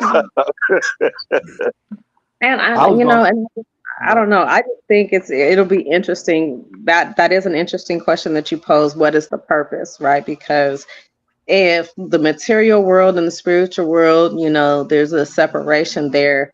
What out of all the places that you could be, if you will, why come back here, right? Why torment or why be fucking shit up here when there's a universe, if you will, of other things to do, other things to explore. This to me like old news, like what's on to the next. So, and why you got to be angry? What you pissed about? Why are you tormenting people and causing pain and scratching people up on your what was that the golden child and shit, burning shit into people's forearms and scraping, like why would you want to do that? So that's where I feel like it's like that's the hell loop of now I know the truth and I'm just fucking pissed that I did not accept the truth in this body. So now I'm trapped in this place and I can't get out. So now I'm gonna find the people that, because I know who's deemed maybe righteous or a favorite of God or has the glow, and I'm just gonna fuck with them because they don't realize that they got the glow. So I'm going to torment or take down as many people as I could possibly can, because I'm upset that I'm trapped into this arena. Because the other side of it is like, if you, like you said, I definitely would be into some other shit, but not on. I ain't gonna hurt people. I'd probably fuck with some people on some other things, but um, not on a evil or a negative energy. So I I was Go thinking. ahead, go ahead. I'd, Uh, I'd, I'd turn over a damn money truck or some shit, you know what I'm saying, right in the middle of the hood, something where people that need those kind of like, damn, you won't even believe this. Like I was just praying about, I wish a bag would fall out the sky, and I'd be that kind of angel, like, I'd try and do something to help people if I was stuck in that realm, not something like that. What you was gonna So say, Wes? no, I was just gonna say, what if all the dimensions are here? The heaven, the hell, whatever we think is right here. There's a book called The Isis Thesis by Judy K. King, and it goes into like the Egyptian afterlife and like how to die and not come back, pretty much. But it kind of goes into some of these things we're talking about. Um, but that was just my first thought, was thinking like, what if everything is here? So when we die, we're just in a. I've read things where it says it's just heaven is just a. It looks just like this. It's just a mirror of heat of what we see here. Um, so that, That and then also for the actual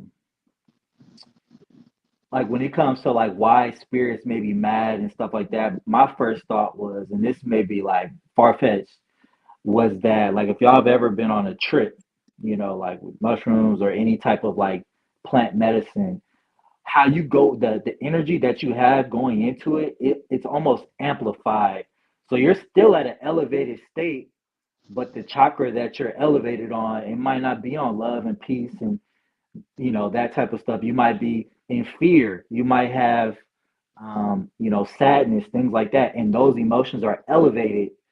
Be, like no matter what, when you're taking these different plant medicines, your energy and you're going up there now. Like as far as your energy, it goes up. But what if when you die, people say when they die, they feel that vibration like you're about to astral project, or if you're on a trip and you feel that vibration in your body like way more than you would before, the same feeling that you would feel at church with like the Holy Ghost, but you feel it like times 10. What if when you die, you feel that same thing, but when you die, you had more energy with fear or more energy with, anger, and it's amplified in that next life, and you just go around fulfilling that energy. I And don't that's know. what I was saying is that that to me is stuck in a loop though. That's like you're in Yep. your hell loop. So you can't even here we have an opportunity to ascend, right? If you perish without, getting to a place, you can see all the levels, but you can't pass go, right? So that's what I Mm-hmm. mean, wherever you're at, and why it's important to get to your crown chakra, so that you've gone through all of those levels. And so now, if you needed to go up and down for whatever reason, you could do that. But if you've never gotten to it here, there's no way you can see it and maybe acknowledge like, damn, so there is a chakra level, Mm-hmm. but I'm trapped here because um I never got here. And we forget that this is a vessel, right? We're in this flesh, but who we are is the spiritual self, right? And so this is Yeah. why it's like, you're going back to remember. You have to remember. That's why the aha moment, right? You have to Mm-hmm. get to a new level of, and not a new level, but you have to reawaken to the truth. And if you Yeah. die without really coming to that truth, like you said, you're in the fear chakra or, Mm-hmm. wherever you are, hey, maybe Yeah. that's gonna be your heaven, or that's your infinity, which will really suck. So that So to me is like the hell. If 100%. tell me after I die, I can't get over here, and I gotta be here for eternity around this. Oh yeah, I'll be pissed But too. what? But like, Mm-hmm. how? What if? Okay, let me just ask y'all this: the epitome of fear on this plane. What would y'all deem that to be? The epitome of fear. Like, like, like, what would be the scariest thing that you can imagine that can happen on this plane? Death. The Right. scariest shit to me would be, well, I guess it's ultimately death, but it's about how you experience it. Okay. Like Right. I, That's cool. Mm-hmm. I wouldn't want to fall out of an airplane without a parachute. That would be the scariest shit in the world to me. You understand what I'm saying? Like, Right. Right. Yeah. Yeah. Right. But see, like whether what regardless of whatever that may be, if that's your peak of what fear is, when you do go through it and you get out of the body, how in the world could you still be wrapped around the fear? You already experienced it. You've already done went I agree through it. with you on that. Yeah, So that I would think be the confirming moment that there was never really anything to fear. Yeah. exactly. I don't Yeah, think I think as soon as you get out of the body, all the lower emotions or feelings that you misperceived out of your physical reality are no longer in that same understanding. Like even if you still have, like I said, a question about it, that question is the fueling mechanism that gets you out of that place. Mm-hmm. You know what I mean? Because once you free of the body, you free of a lot of emotions that are attached just strictly to the physical body, like Yeah. fear and like all of that would be in one thing once you get out the body. Even though it is right now, we just compartmentalize it based off of our experiences. But once we get out of the body, all these emotions damn near get compressed into one feeling. You know what I mean? Like, and I think that would be love, right? And how you interpret that love outside of the body, I don't see what would there be to fear once you know, okay, I can't die. Yeah. Like, I think it goes along with that. Y'all, I'm sure at least have heard of, know of the emerald tablets, right? Right, Yeah. right. Okay. So I got a book. I ain't tackled it yet, but I did tackle the other one.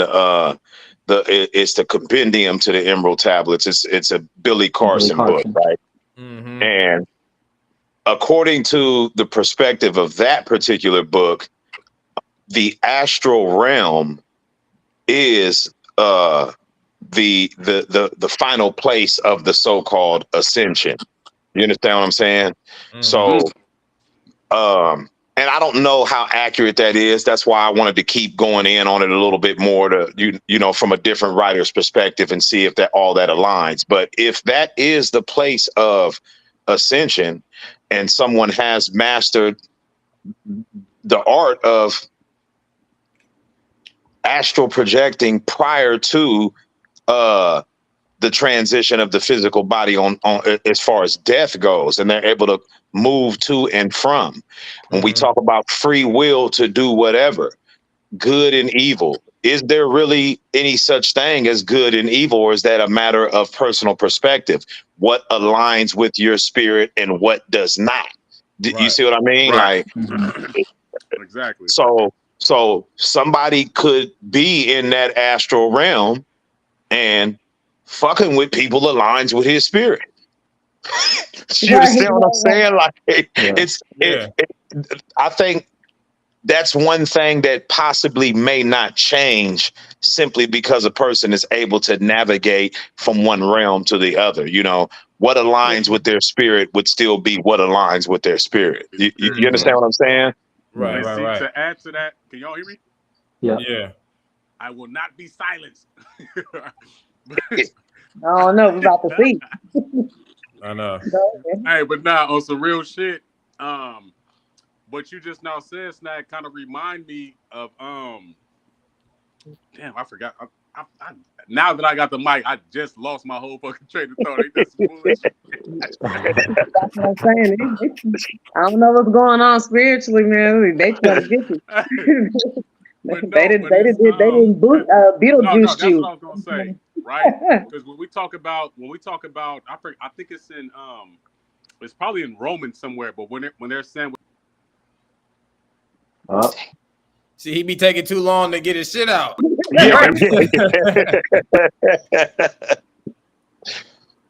Woon. I'm gonna hold that thought for him though. When he get back, it was probably in Romans. Right. You know. No, but Valley, to go to what you were saying though, when you like that book that I brought up, the ISIS thesis, they talk about. I watched a 13-hour lecture. I don't know if you watched Brother Panic at all, but he did like a 3-part lecture, 13 hours about how to die and not come back. And he was using that book, and the lady allegedly deciphered a lot of the stuff that was talked about in Egypt, and it's about light. So they say pretty much you need enough light in order to get to the sun. Not the sun that we see here, but I guess like Sirius B. If you've heard of that, it's like a star that has every so often. But he said essentially you have to be able to will yourself, your soul, to the North Pole, and there's a magnetosphere around the Earth. So like you see like the net around the Earth, and it comes from the north and it comes from the south. And so he said from what the book says, you have to go there, go to the northern lights, and will your way up to the sun, or like our origin of where we, our souls came from, essentially.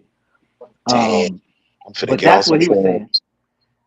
Hey, it was a 13-hour lecture, but he talked shit, part of the time, but it's a really good just something to look at. And then that book is decent that I'm still actually reading.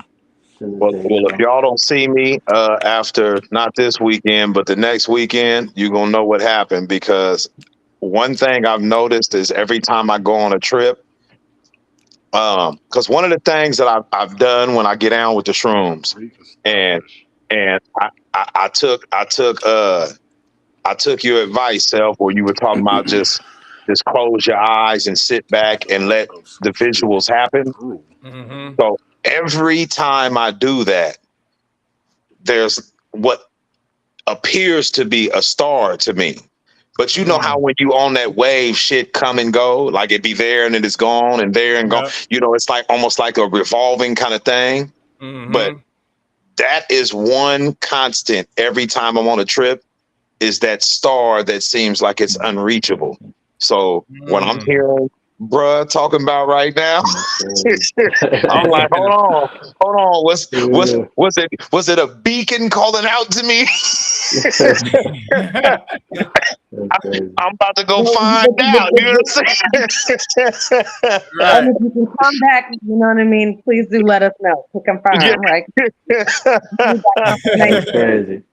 Oh Yeah. shit. So I'm looking for the light. Like, okay, if something happened, I'll be like, okay, so T went into the light, so I know he gonna try. You know what I'm saying?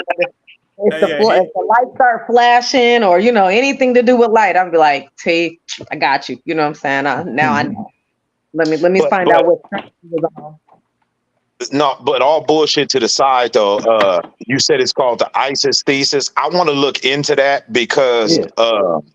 Emerald Tablets was supposedly composed by Thoth the Atlantean, Yep. also known as Hermes. Okay, and he's supposedly the individual that is responsible for the construction of the pyramids in Egypt and Yep. all the knowledge of the ancient mystery system of Egypt. So if I don't know. I think anything that comes from that is also an area of interest for me. So I'm gonna have to see about that ISIS thesis.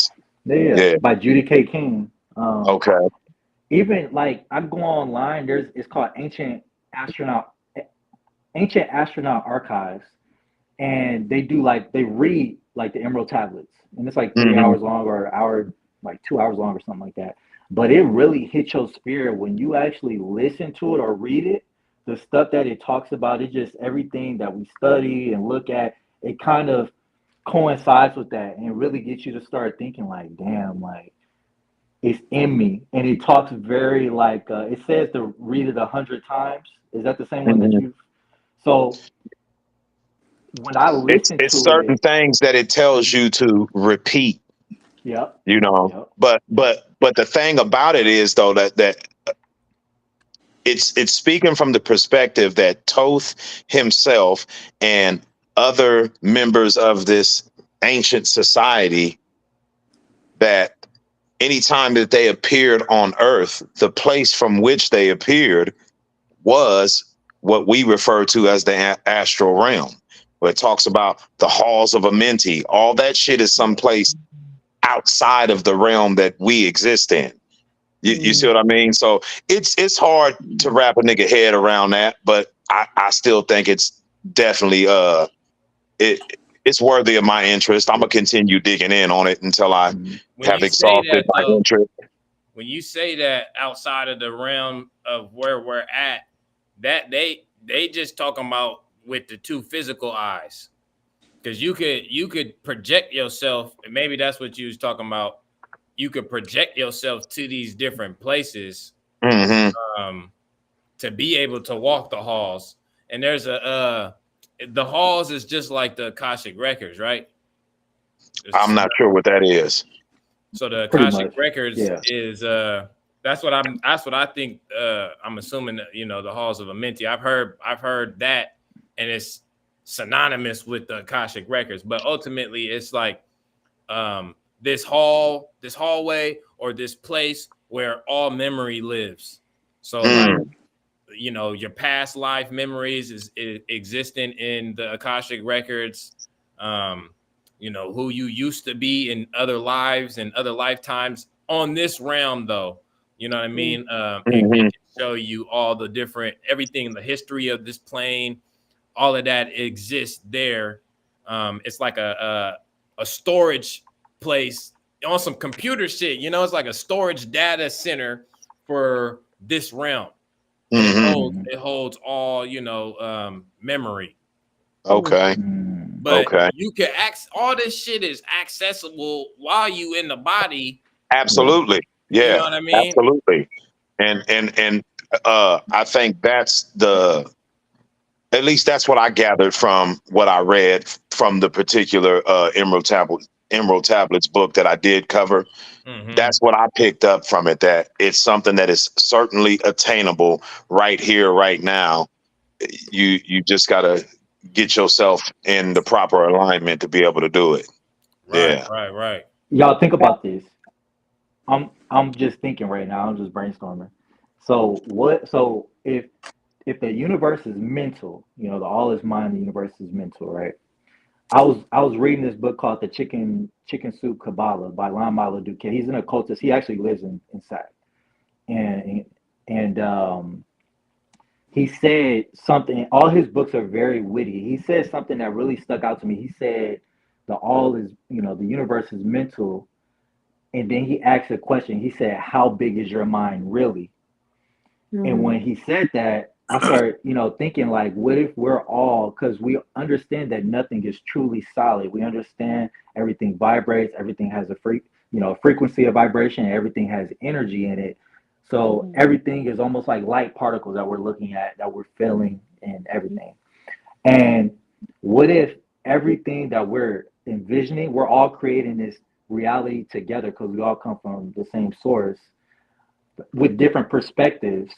But what if everything that we're seeing out externally, like we all say, the universe is in me, everything that we're seeing externally is also within us. So like when we talk about the Hall of Amenti, the Akashic Records, it's all within, because every time we astral project or we do something, similar to that, our eyes are always closed.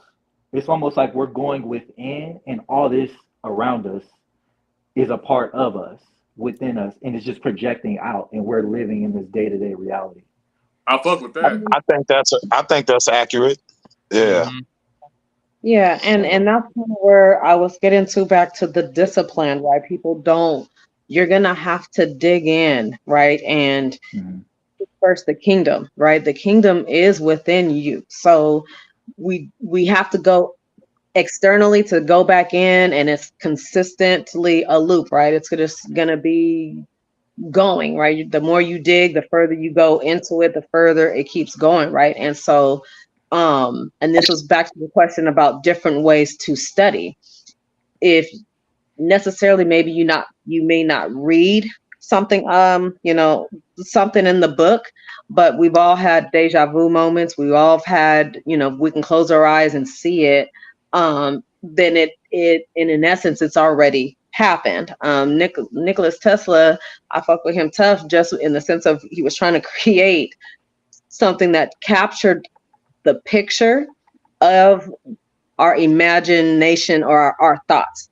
And he says, if you can imagine it, it actually does reflect off of the retina, because you actually can see it. So if you actually can see it in your actual eye, then it exists, right? Or that's like that access, right? So when we're asking, certain people like, damn, how did they even think about this? This shit existed. You're accessing something within yourself, right? You actually can see it. That's why when we're in the bubblegum thing of self-help, of, if you can see it, you can have it, you can obtain it. Yeah, that's because you're trying to manifest it into the physical. But by you just literally envisioning it, that's why the Bible says if you think a thing, it's the same thing, right? You didn't already sin, because you've done it already. It is your mind. How big is your mind? Anything that you can think and imagine, you've already done it. So the book is the roadmap to be confirmation, or vice versa, right? You can read the book and have a vision, or actually get to the Hall of Records or whatever, and that's your confirmation. But like I said, that's the alchemy, that's the discipline that is necessary to get to mastery level. You're gonna continuously be digging to get to know yourself while you're on this plane. Now, when you get to the next level, who knows what that really, is for real. But I just think the more that you take time to really start digging in and you start seeing shit, heaven is here and now. listen, I'm enjoying this ride. I'm doing everything that I want to do. I don't have a limitation, so to speak. Do I want to jump off a bridge? No, I do not. So that's what I choose. Right. I choose not to do, right? But there are other things that I have done that people are like, "Hey, you crazy for that? I couldn't do it." Well, listen, this is my heaven on earth, and so this is how I'm going to experience it, in this realm. And there is nothing to fear when you really, get into it. I just don't want to go through that experience of fear and wrestling myself. If I'm jumping out without a parachute, I know what's going to happen. So there's nothing to fear there. I already know, right? Mm-hmm. Most likely I'm 99% of the time by some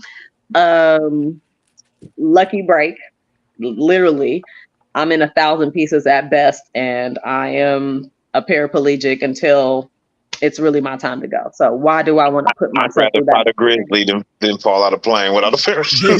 Right, that's what I'm saying. So Chance that I I'd rather might do take something out the else. grizzly. There's no chance with that airplane scenario. Right. That's right. Right. That's So that's funny. what I'm like. I don't have to go through that experience, because there have been people that have unfortunately gone through that experience, and now we know, right? So kind of like you were talking about, I can't see your name, but I think I've always talked about the collective.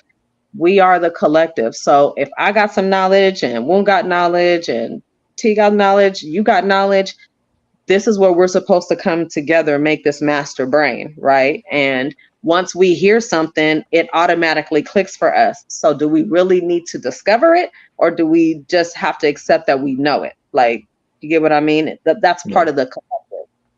Mm-hmm. I think the only thing that we discover is that we already knew.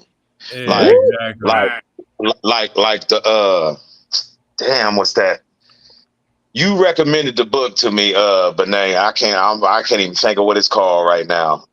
The one where the dude was the shepherd in the desert, and he met the Oh, desert girl. What's the name of the that book? alchemist? The Alchemist. Oh, that's my favorite book of all time. All he I love it. discovered is that he already knew it all. Right. You went through all of that just to find out that your treasure was where you were, like Right. Mm-hmm.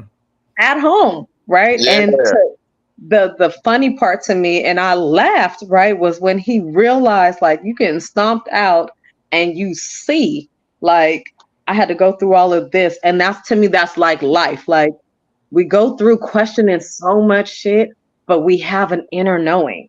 Yeah.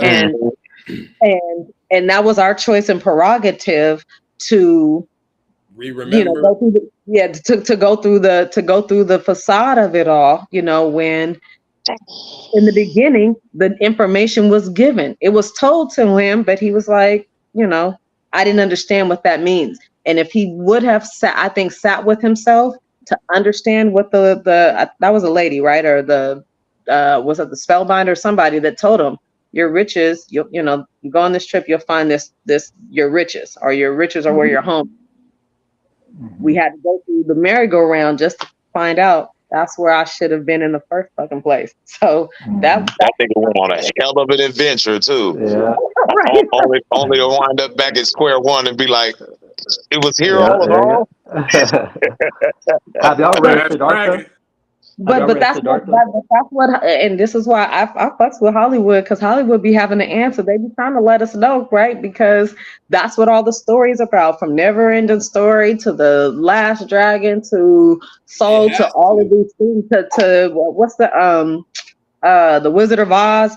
Everything is at home. You go through these crazy ass adventures of questioning yourself when you already knew the answer from the beginning. And I think that there's a lesson there that there's nothing wrong with going through it. I'd rather not, if I can. And that's why I've chosen to me, when I hear people say, let go and let God, I let go and let God in the sense of the God in me.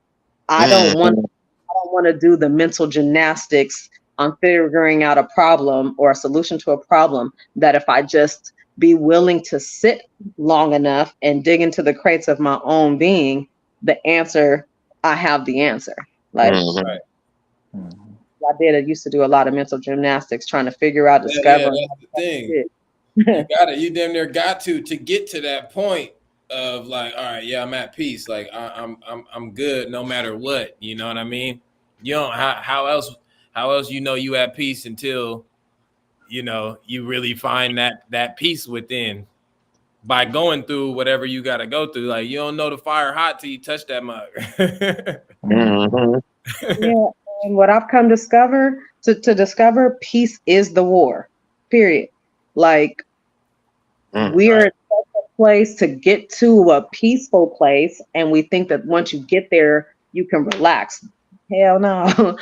To stay in peace, that's a war, right? That is, you had to get there is something else. So peace is the war. It ain't the war itself. It is the peace. So, and you're right. You do have to go through it. I don't think I would have without the knowledge that I've obtained. Obviously, I didn't have the tools of enlightenment, because if I had my choice, I wouldn't have went through all this shit.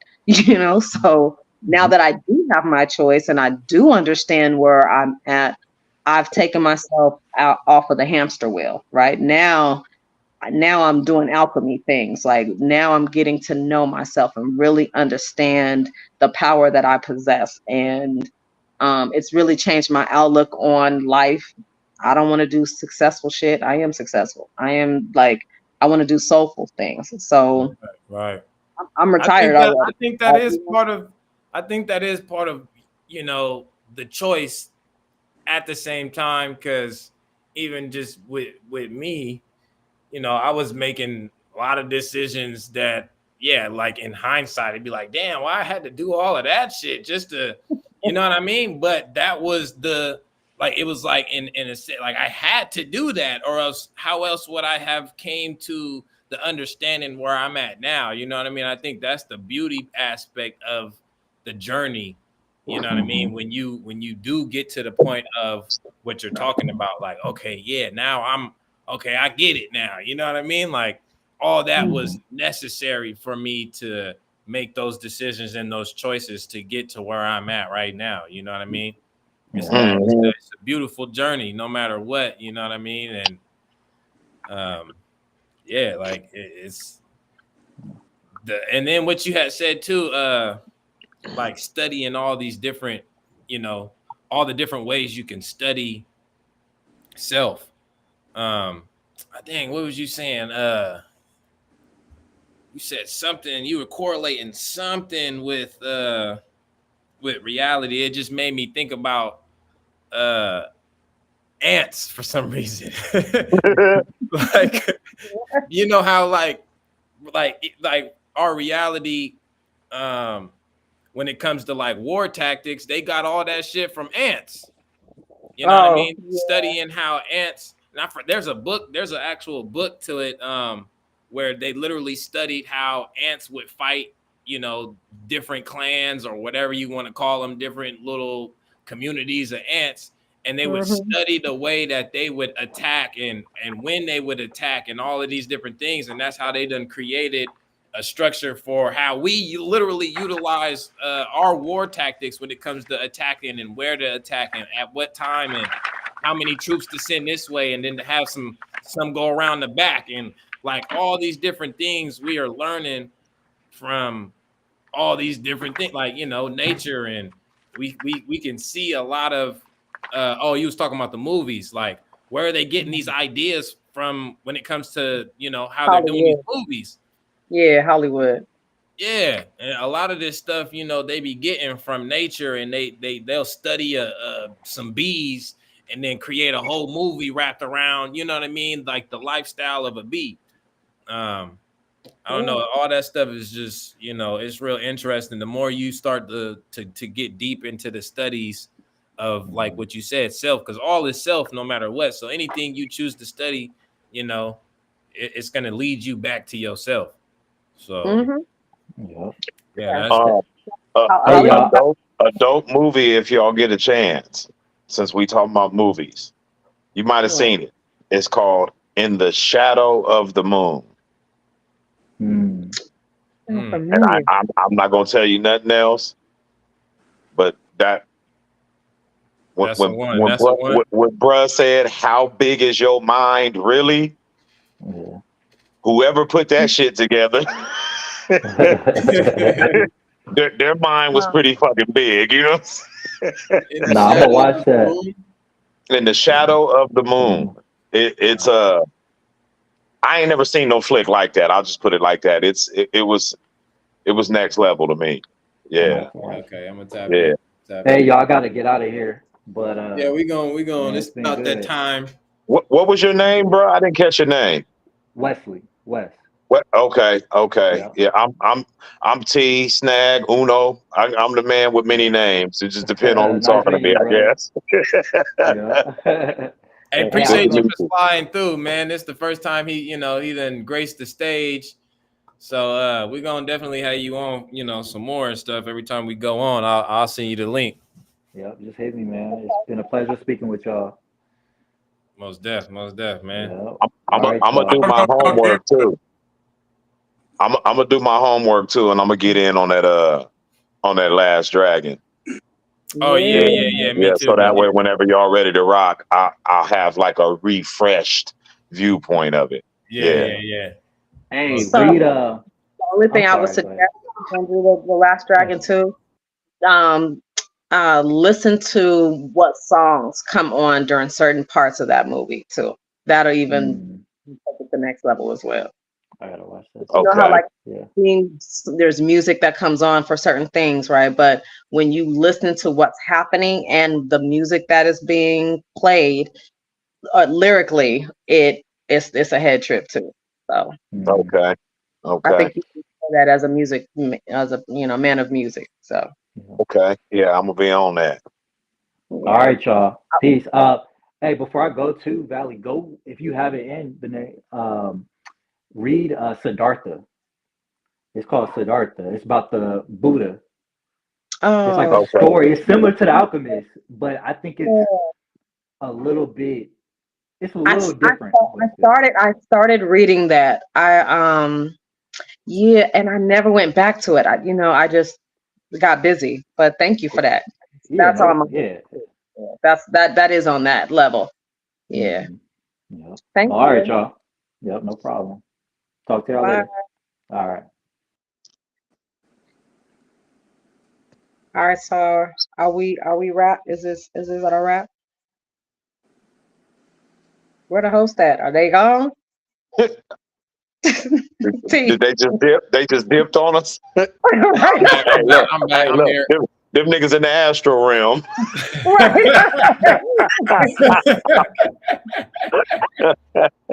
I'm like, Uh, where did they go? That was Right. that was like, hey, come take a look at this. We be right back. Like, right.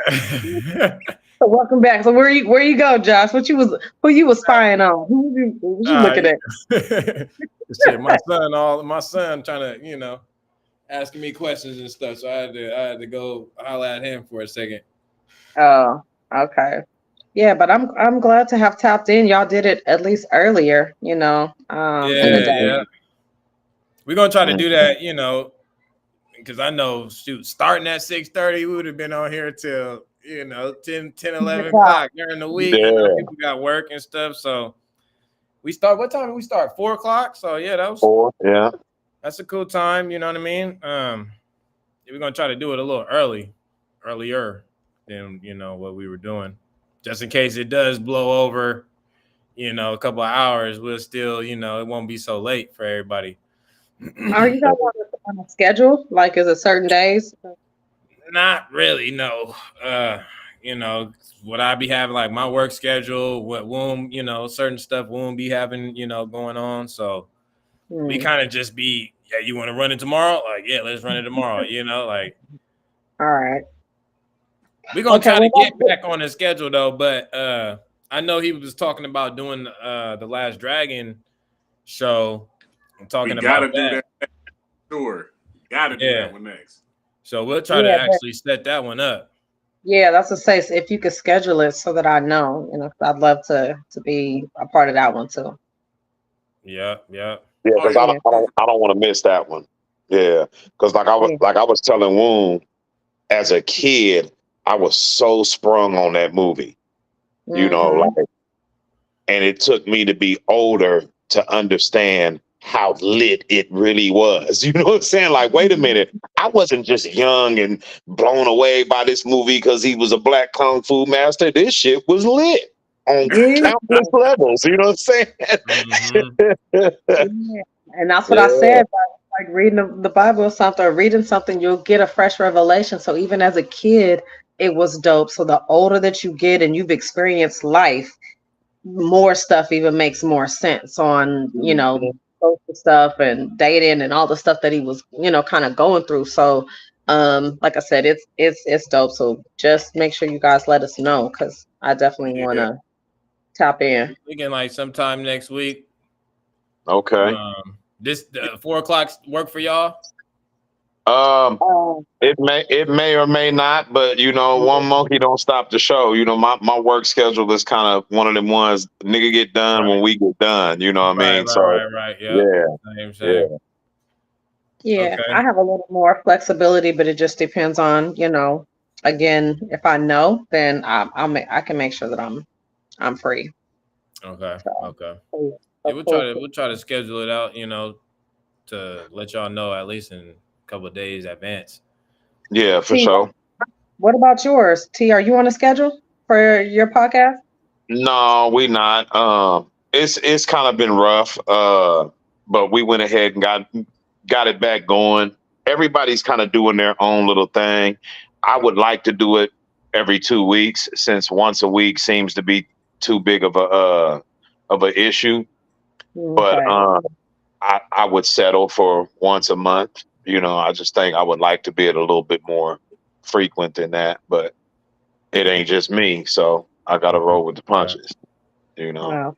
Mm-hmm. Yeah, I've been wanting to know. So I haven't seen a lot of stuff, just been busy. So, but if y'all tell me, I could add it into the schedule. So, Yeah, and see, that was the last time we did one. Was the first time in hella long, and I didn't do no promo, no none of that, because I was the one. Matter of fact, you gave me the hookup on all that. Yeah, I was the one doing all the promo for the podcast, and I didn't do none of that. We just jumped on. So yeah, Mm-hmm. yeah. okay. Okay, family. Well, it was nice to see y'all chop it up, talk. Nice to see everyone. Well, I'm sorry we didn't get a chance to really hear you. You got silent. The universe put a gag order on him. Hey, we for surely got to have that figured out by the next show, man. Because For real, yeah. you was the one doing the whole bust down. You know what I'm saying? So we gotta Yeah, have that. I don't know what Okay, did you at happened. least catch that, Benet? His Yeah. little breakdown that he put on social media of the Last Oh, Dragon. yeah. We talked about that. Yeah, Oh, because okay. I Yeah. told him he needs to use his voice instead of the thing. So we were kind of talking about that, because I Yeah. think the way he explains it, in your voice, I'm a fan of AI for certain things, but certain things like that, it's like your authenticity has to come through. It can't be, for something like that, we got to break it down and people got to hear it. So yeah, it was definitely dope. So I'm gonna watch it this weekend, so I'll be ready for next week. okay. Yeah. I'm gonna be on it. I might watch it 2 or 3 times. Shit. Right, Yeah. for real. Just have Look, it planned. I might nibble on a little something and watch it. Ain't no telling. Hey, you on to something, man. You on? Okay, hold on. I Yeah. might have to get on that type of time. No, for real. You know what I'm Hey, saying? for real, for real. I told y'all I really want to try it. I just don't know about that trip. I know my vein, like I can get into some high THC, but I don't know about taking this trip. So we're supposed to get together so that y'all can hold me down. I don't want to be in here by myself. Hey, Doing that. So, hey, look, yeah, I'll ride it out with you, and I'm gonna just tell you, you gonna be happy with the decision, because it ain't gonna be Yeah. It's Like lit. how It's he was lit. saying, once you break through the realm, how could you still have fear? That's the kind of realization you have once you get down. You be like, what the fuck was I afraid of? This is the greatest shit ever. You know what I'm saying? Well, I hope so, because that for me spiritually, that like weed has helped me tremendously open that gate and really connect everything. And really we have our own cannabinoids, you know, and releasing that and being able to access that definitely put a lot of puzzle pieces together for me. So if that's next level, oh yeah, I'm gonna enjoy Candyland. You know, I just don't know. Mhm. Mhm. I need to be amongst people that I trust. So I'm, you know, y'all, I know that I'm good. Because other than that, I don't want to be by myself tripping, thinking I'm seeing shit. And the next thing you know, y'all hear something happen. Like, damn, you know, why the hell what You're was gonna she be doing? straight. You're Standing gonna on the be good. balcony thinking she could fly and shit. Like, what the fuck was she doing? I, See, you didn't know me at the time, but I used to be a full-fledged weed head. And I uh, once I went in on the shrooms, I said to myself, there I would have never been on weed if I knew about this sooner. what? It's That's what I said. I swear to God, that's crazy. You said that because I swear, if you ask anybody I be talking to, I it's like said the same shit. what do What's you the need? point? This is Mickey Mouse. This is a Mickey Mouse That shit version of ain't it. got You know, it ain't got nothing on that at all. Oh, I would have never fucked with it at all. because Like what do you I need it wouldn't. for? It You wouldn't know, even been thinking about it. None of that. no, no. I'm telling you, it's whatever you have seen in media or heard other people say. And I don't know. It's like, okay, like how you said, we have our own cannabinoids. yeah. Psilocybin is something that also resides naturally in the human body, just not at that level. That's why some Mm. people will tell you that uh, you can have a psychedelic experience. And I think it's true. You can have a mild psychedelic experience if you practice a certain type of breathing technique. Yeah. You know, Mm. so it's a natural experience is all what I'm trying to get at. All Mm-hmm. right. Well, You ain't gonna see nothing running across the room or no crazy shit like that. It ain't nothing like that. well, It you was stuck depends. You on might, depending weren't on you stuck on where the your shadow, mind at. or what was you stuck on? You said you was in the staring at something in the bathroom. Was it the Wait, angle or something? I forgot what you Oh, said. it was the shadow. Yeah, it was a Like, shadow. yeah, Okay. yeah, but yeah, that yeah. for me, that's every time. It'd be like, I don't know, like it just because your perception Anything is dark, so anything black. heightened. Your perception is so heightened that some shit that you see every day, all of a sudden you're like, was that always Anything like black, that? anything black. If you got a black carpet, a black painting, something that's black, dark black, it like even like the sky, right? Like anything black, your mind looks at it as the void, so it starts to create whatever the hell you want. Um, You know what I And, mean? and I think that's why it had me stuck because the way it looked, the way you just explained that makes so much sense. It's a Yeah, hmm. portal. It's yeah. you could go. It's I, infinite once you see that shit. I thought it was that. Like I was like, damn, like I know I'm tripping, but am I tripping? You know what I'm saying? Right, Because right. it looked Hey, like I wait. can go up in there. You know what I'm Hey, saying? have you got to the point where you could see shit with your eyes closed? Oh, that's every time. Like once I did that, I was like, this is how you're supposed to do it. This is the shit. It's cool to have the eye open experience, but it's different when you close your eyes because it'll be as clear as you looking at this screen right now. But it's gonna Right. be I'm some ready. next level shit, but it's gonna be that clear though. All right. I'm ready, It's a T. movie So, in your forehead. It really okay. is. Yeah. Okay. So we got to get together so that because I can't do it alone, or I don't want to do it alone. So I'm a microdose, you know, or whatever. But I I, do want to have that experience. I don't Mhm. recommend you microdosing, but that's your choice though.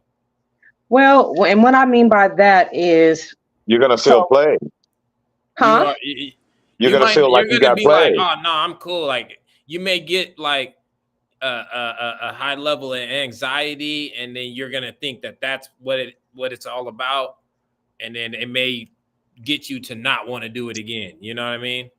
So, okay, so when you're saying so the microdosing, so how much do I got to take a whole thing, or like that's what I just What's what the I most you What's the most you took, Uno? 4 grams, but I've gotten down with a handful of people, and the astonishment on their faces lets me know that I have a unusually high tolerance. okay, Okay. 4 Motherfuckers was grams. like, wait a minute, you just did what? You know what I'm Yeah, That's yeah, what I that's was how it like. was for What? me. Yeah. saying? And you're all right. You know what I'm saying?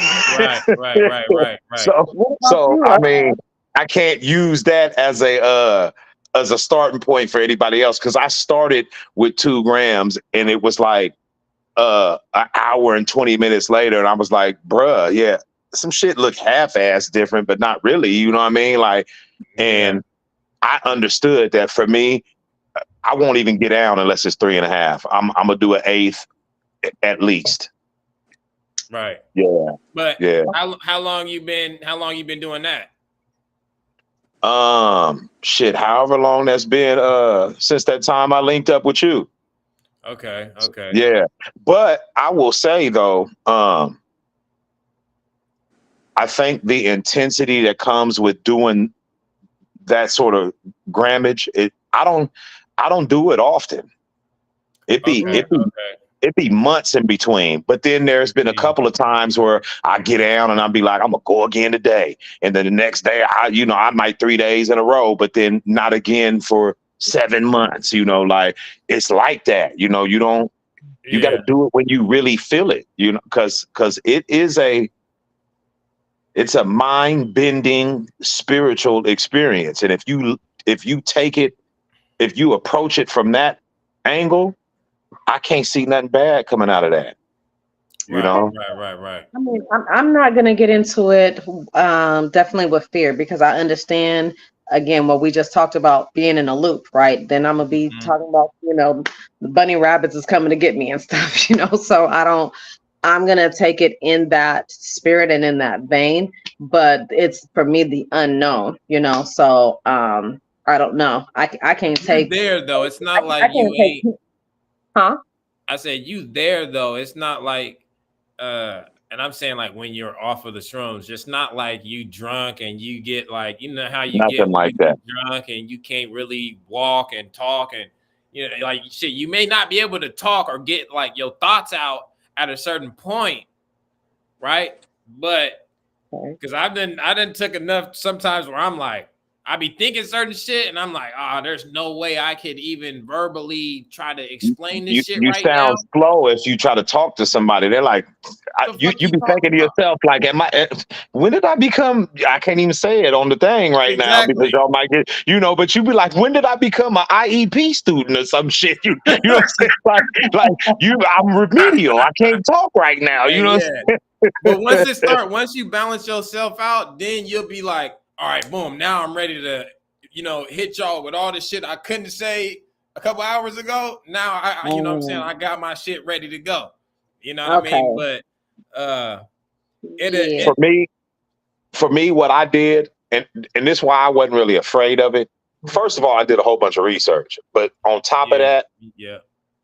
I knew I was already at a place where there is nothing that I have experienced and or done in my life that I hadn't come to terms with. So it's like I ain't had no demons hiding in my subconscious. I'm straight. So Yeah. what do I got to worry about? You know It's what a I mean? level of it definitely is a level of surrendering, right? To that aspect of yourself. You know what I mean? Like as far as it's like almost like testing to see like really what you about, in a sense. Like you gonna see yourself in the fullest totality. You know what I mean? So you gotta surrender to that, or else like you gonna be cheating yourself. It's almost like you gonna be fighting yourself to not experience what you've been, what the whole purpose of you taking that for was to experience. Okay. You know what I mean? And that's why I said I think the eyes closed is the best way, because Yeah. I've done it, like in a social setting, so to speak, like people at the house and a handful of us got it in. And then there's been another time where I was at my boy's house and we got it in, and we watched the craziest movie you could ever watch when you're on shrooms, Doctor Strange. Oh yeah. And his daughters wound up pulling up, right? And he swears that he told me that they knew and that it was all good. But in my mind, I was like, "Fuck, they're gonna know I'm zooted." And I had one of them moments. I had one of the moments you were talking about where I couldn't put my words together. He was like, his daughter was like, "I haven't seen you in so long. How have you been?" And I was like, I said some old weird shit, like I just couldn't get it out, And so when I told him the next day, I was like, "Bruh, like, you know what I'm saying? Like, that kind of fucked me off, man. I was trying to pretend like I wasn't zooted." And he was like, "Why?" And I was like, "Nigga, you said she didn't know." And he was like, "No, you." Right. So, you know what I mean? But the experience of watching that movie, though, Yeah. because I don't know if y'all have seen that movie. It's got a lot of. It's a very visual effects type film, and like I said, your perception is so heightened. Yeah. When it was like, bruh, I had to watch it again sober, because I was like, I don't really know what I seen. Like, was it really that intense of a film, or was it just the way I was looking at it? Man, it'll heighten that, man. Well, for me, I can't I gotta take a half of a half of a half of a half of like pain pills or something like that. Body wise, I don't like a body high, if that makes sense. So like that's why edibles for me, I didn't like that kind of a wave. So I'm hearing different things that it's going to be similar to an edible, and I'm like, I just didn't But enjoy it. the difference is like, okay, like outside of the fact that you say you don't like how it make you feel, do you know why that is? Because it made me feel like kind of like sick, almost like I was drunk without drinking, but to the point where I had too much, like, Okay. when you I about get to you. like, yeah, I didn't like feeling like that for, 5 hours. Like, I think the no. difference, the difference is because I know what you're talking about, like taking something you like, what the fuck? Like you don't, Yeah. it just ain't doing it, but I think the difference with this is you may start to feel that, maybe your stomach might start turning a little bit. But if it's like a prolonged thing and you're really focused on how you're feeling, it's gonna you're gonna figure something out about why you're feeling the way you're feeling. Like Okay. you're gonna gain some sort of understanding about that aspect.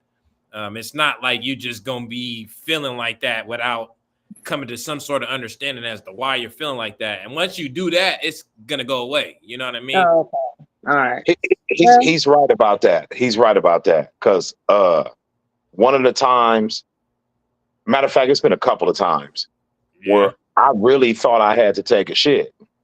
That's what I was just thinking about. Like, I So don't want to. like it just felt like it was one brewing. Like, damn, okay, And both the times I went through that experience, when you go and sit on the toilet and nothing happens, you're like, okay, so what is this about?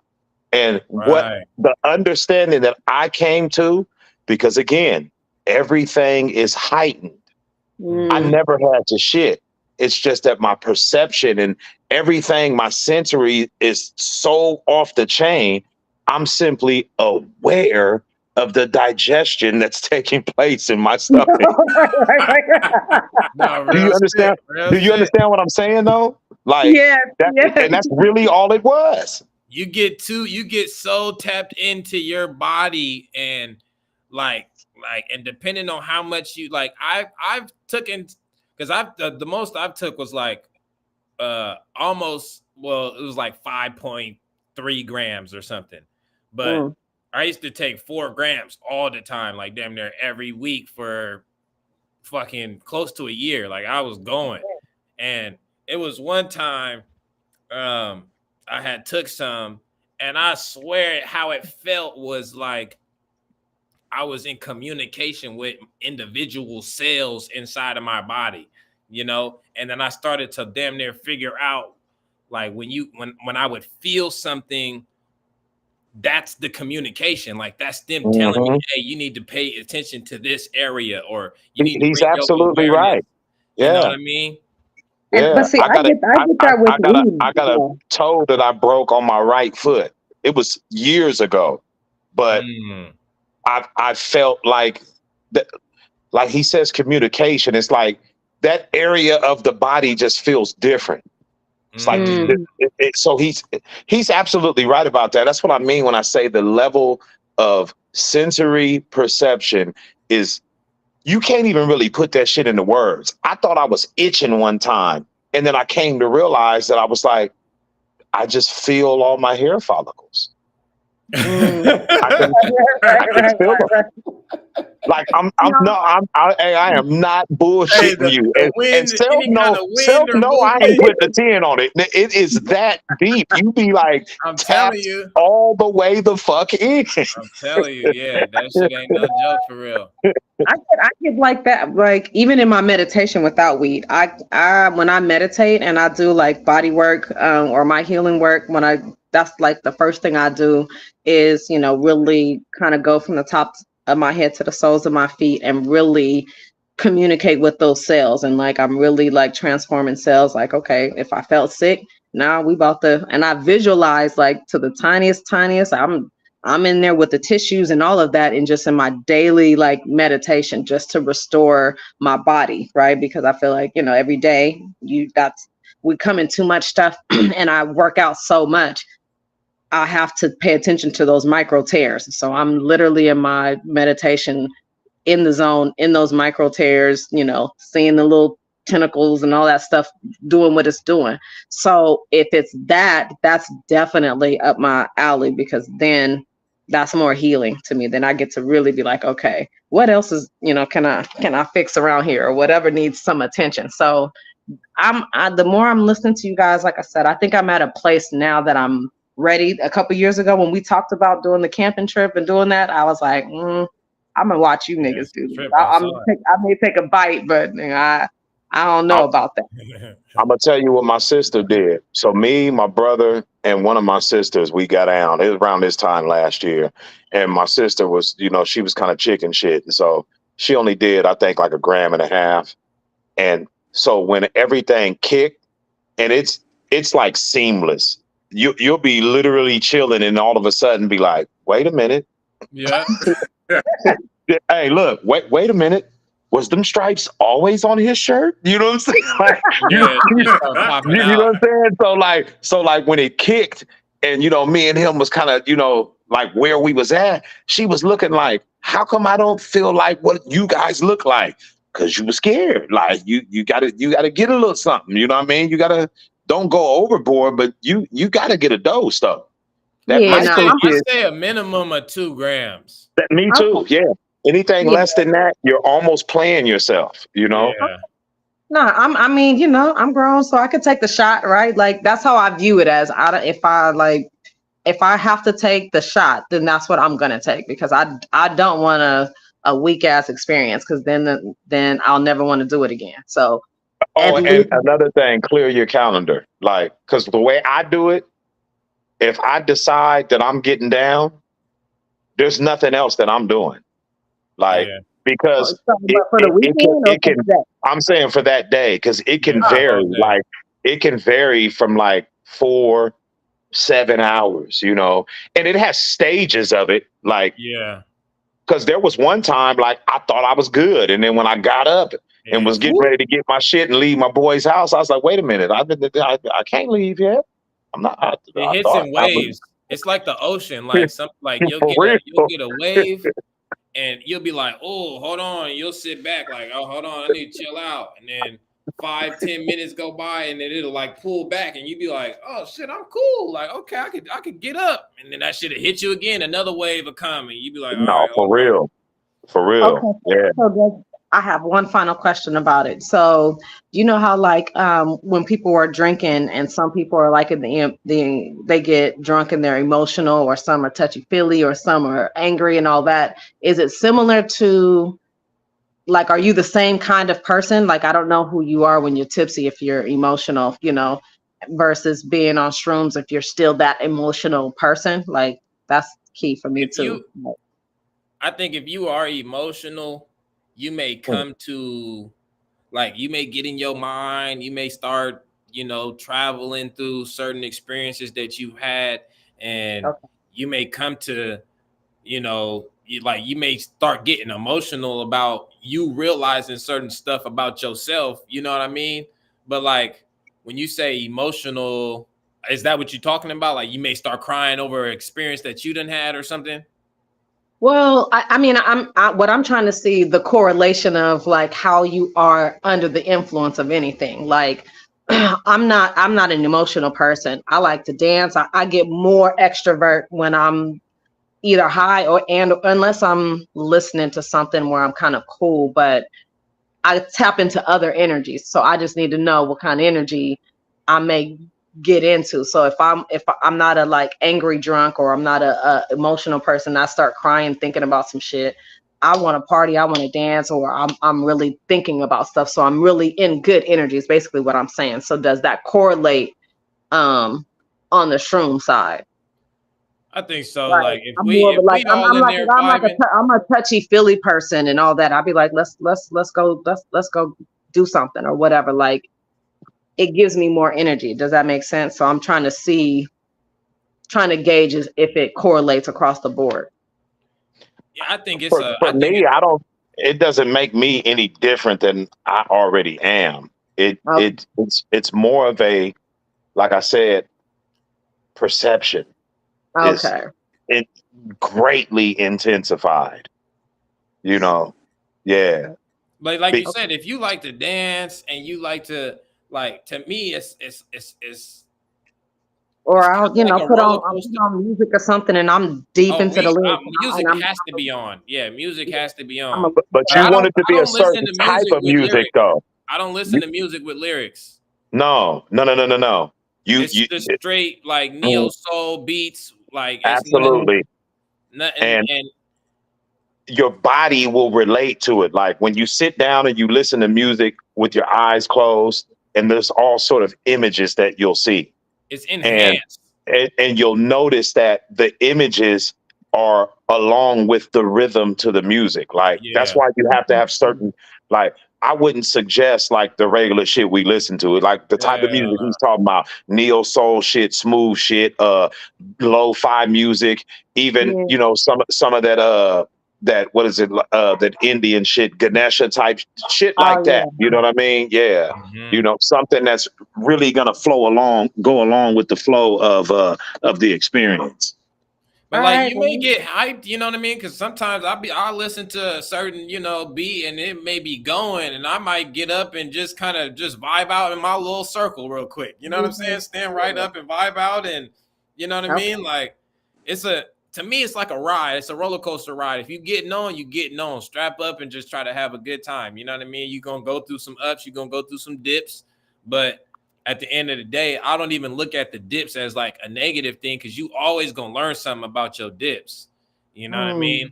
Your highs is cool. You're gonna be in the vibe, but a couple times I done dipped, and then you be like, wait, hold on, what's going on? But you'll come out of it and be like, okay, this is the reason why all of this other stuff, you're gonna be connecting dots the whole time.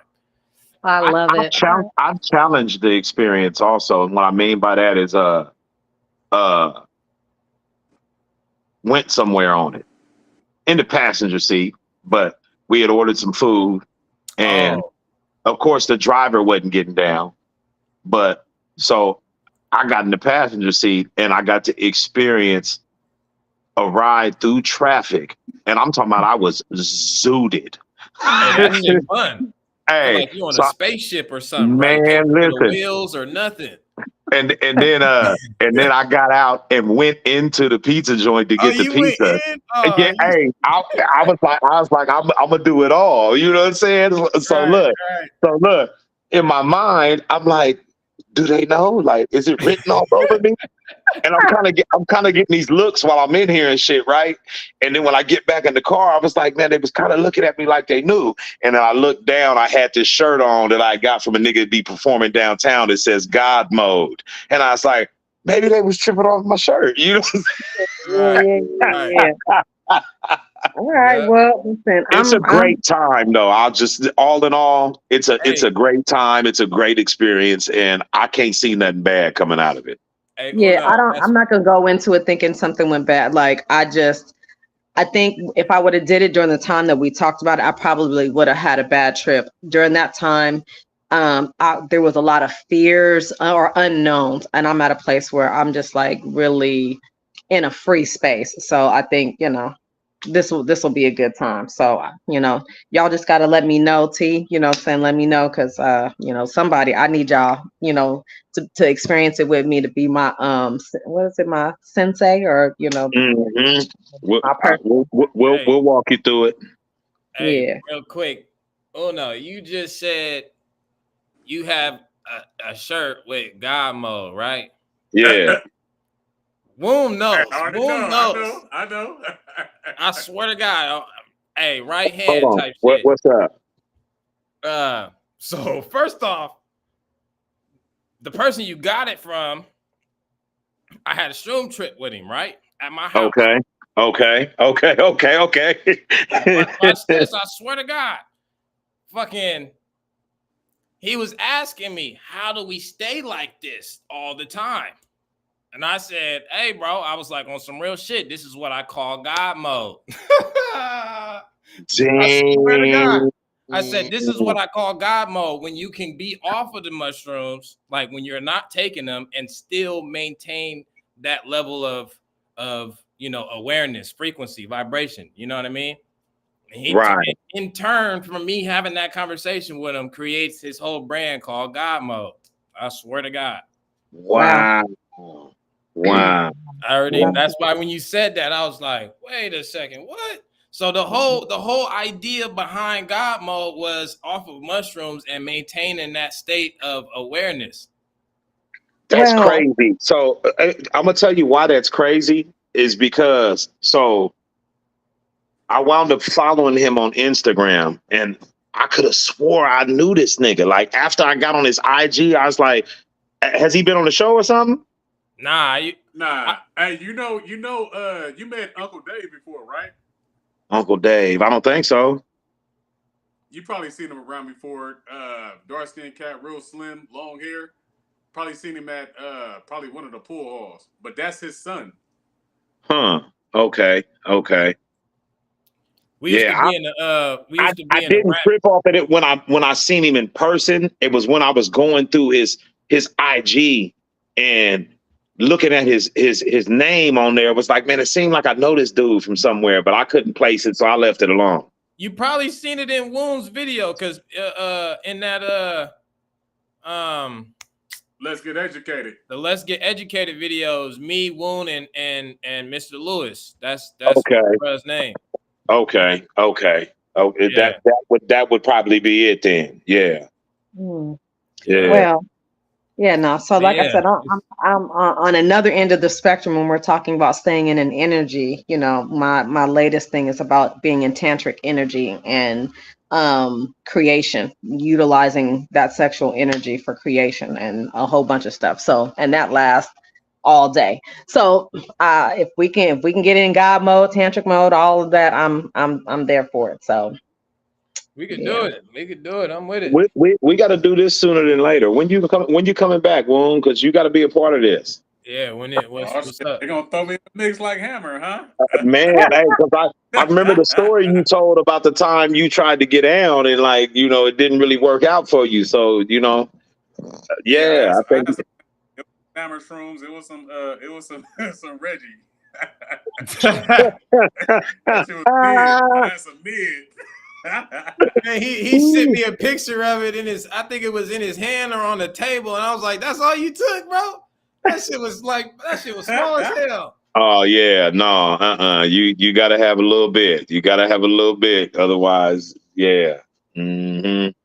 Yeah. Well, y'all put it together and let me know, Yeah, because we gonna set it up. I want to do it sooner than later. Like that's the energy that I'm on. So I do want to see. So y'all put it together and Okay. Yeah, Okay. I'm gonna try to be out there next week. But I don't think that's gonna be the time for me to do it because I'm gonna do a turnaround trip, and I ain't trying to be tripping on my trip, right? But the time after that to where I know that I'm gonna be out there to kick it and shit, hell yeah. So let me ask, okay, real quick. I ain't gonna hold y'all too much longer, but I want to ask you this, Self. Like the day after, do you ever find yourself like in a super reflective kind of mindset? Like, Yeah. oh, okay. Because I always be like, damn, like I don't know. I just see the world differently after that. Yeah. Every time, you know. And there's sometimes it be for a couple of days. Like you just see shit differently after that sort of an experience. Yeah. Yeah. Okay.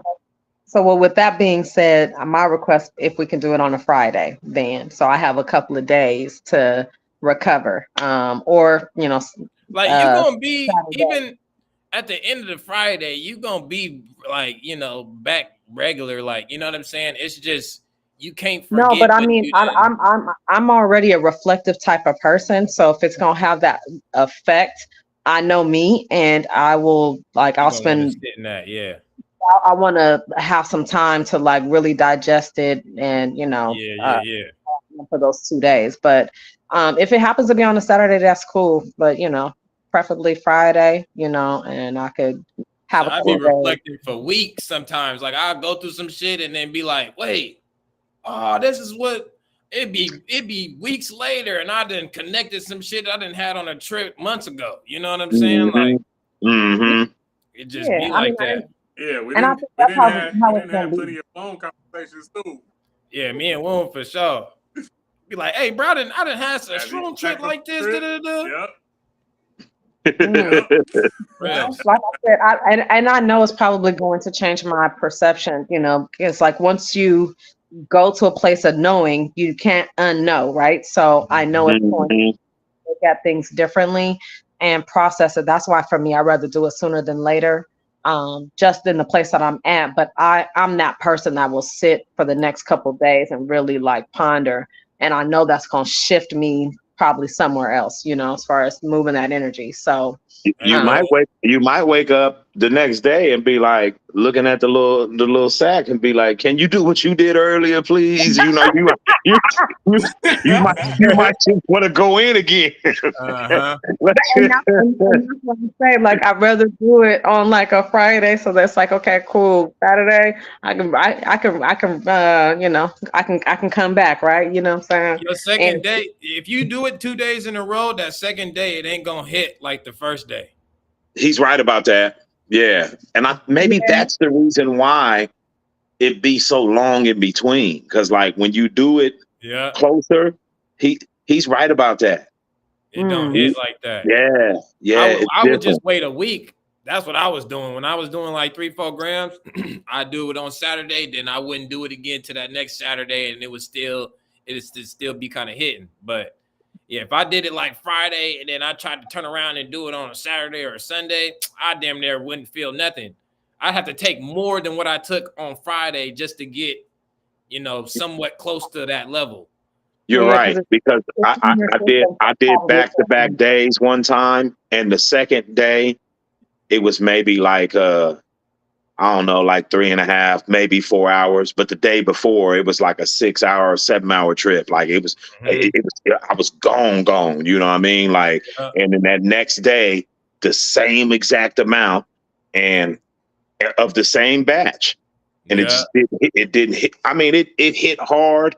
But you know how you get that point where you're almost like you can recognize that you're at the peak of the intensity. That went away much faster.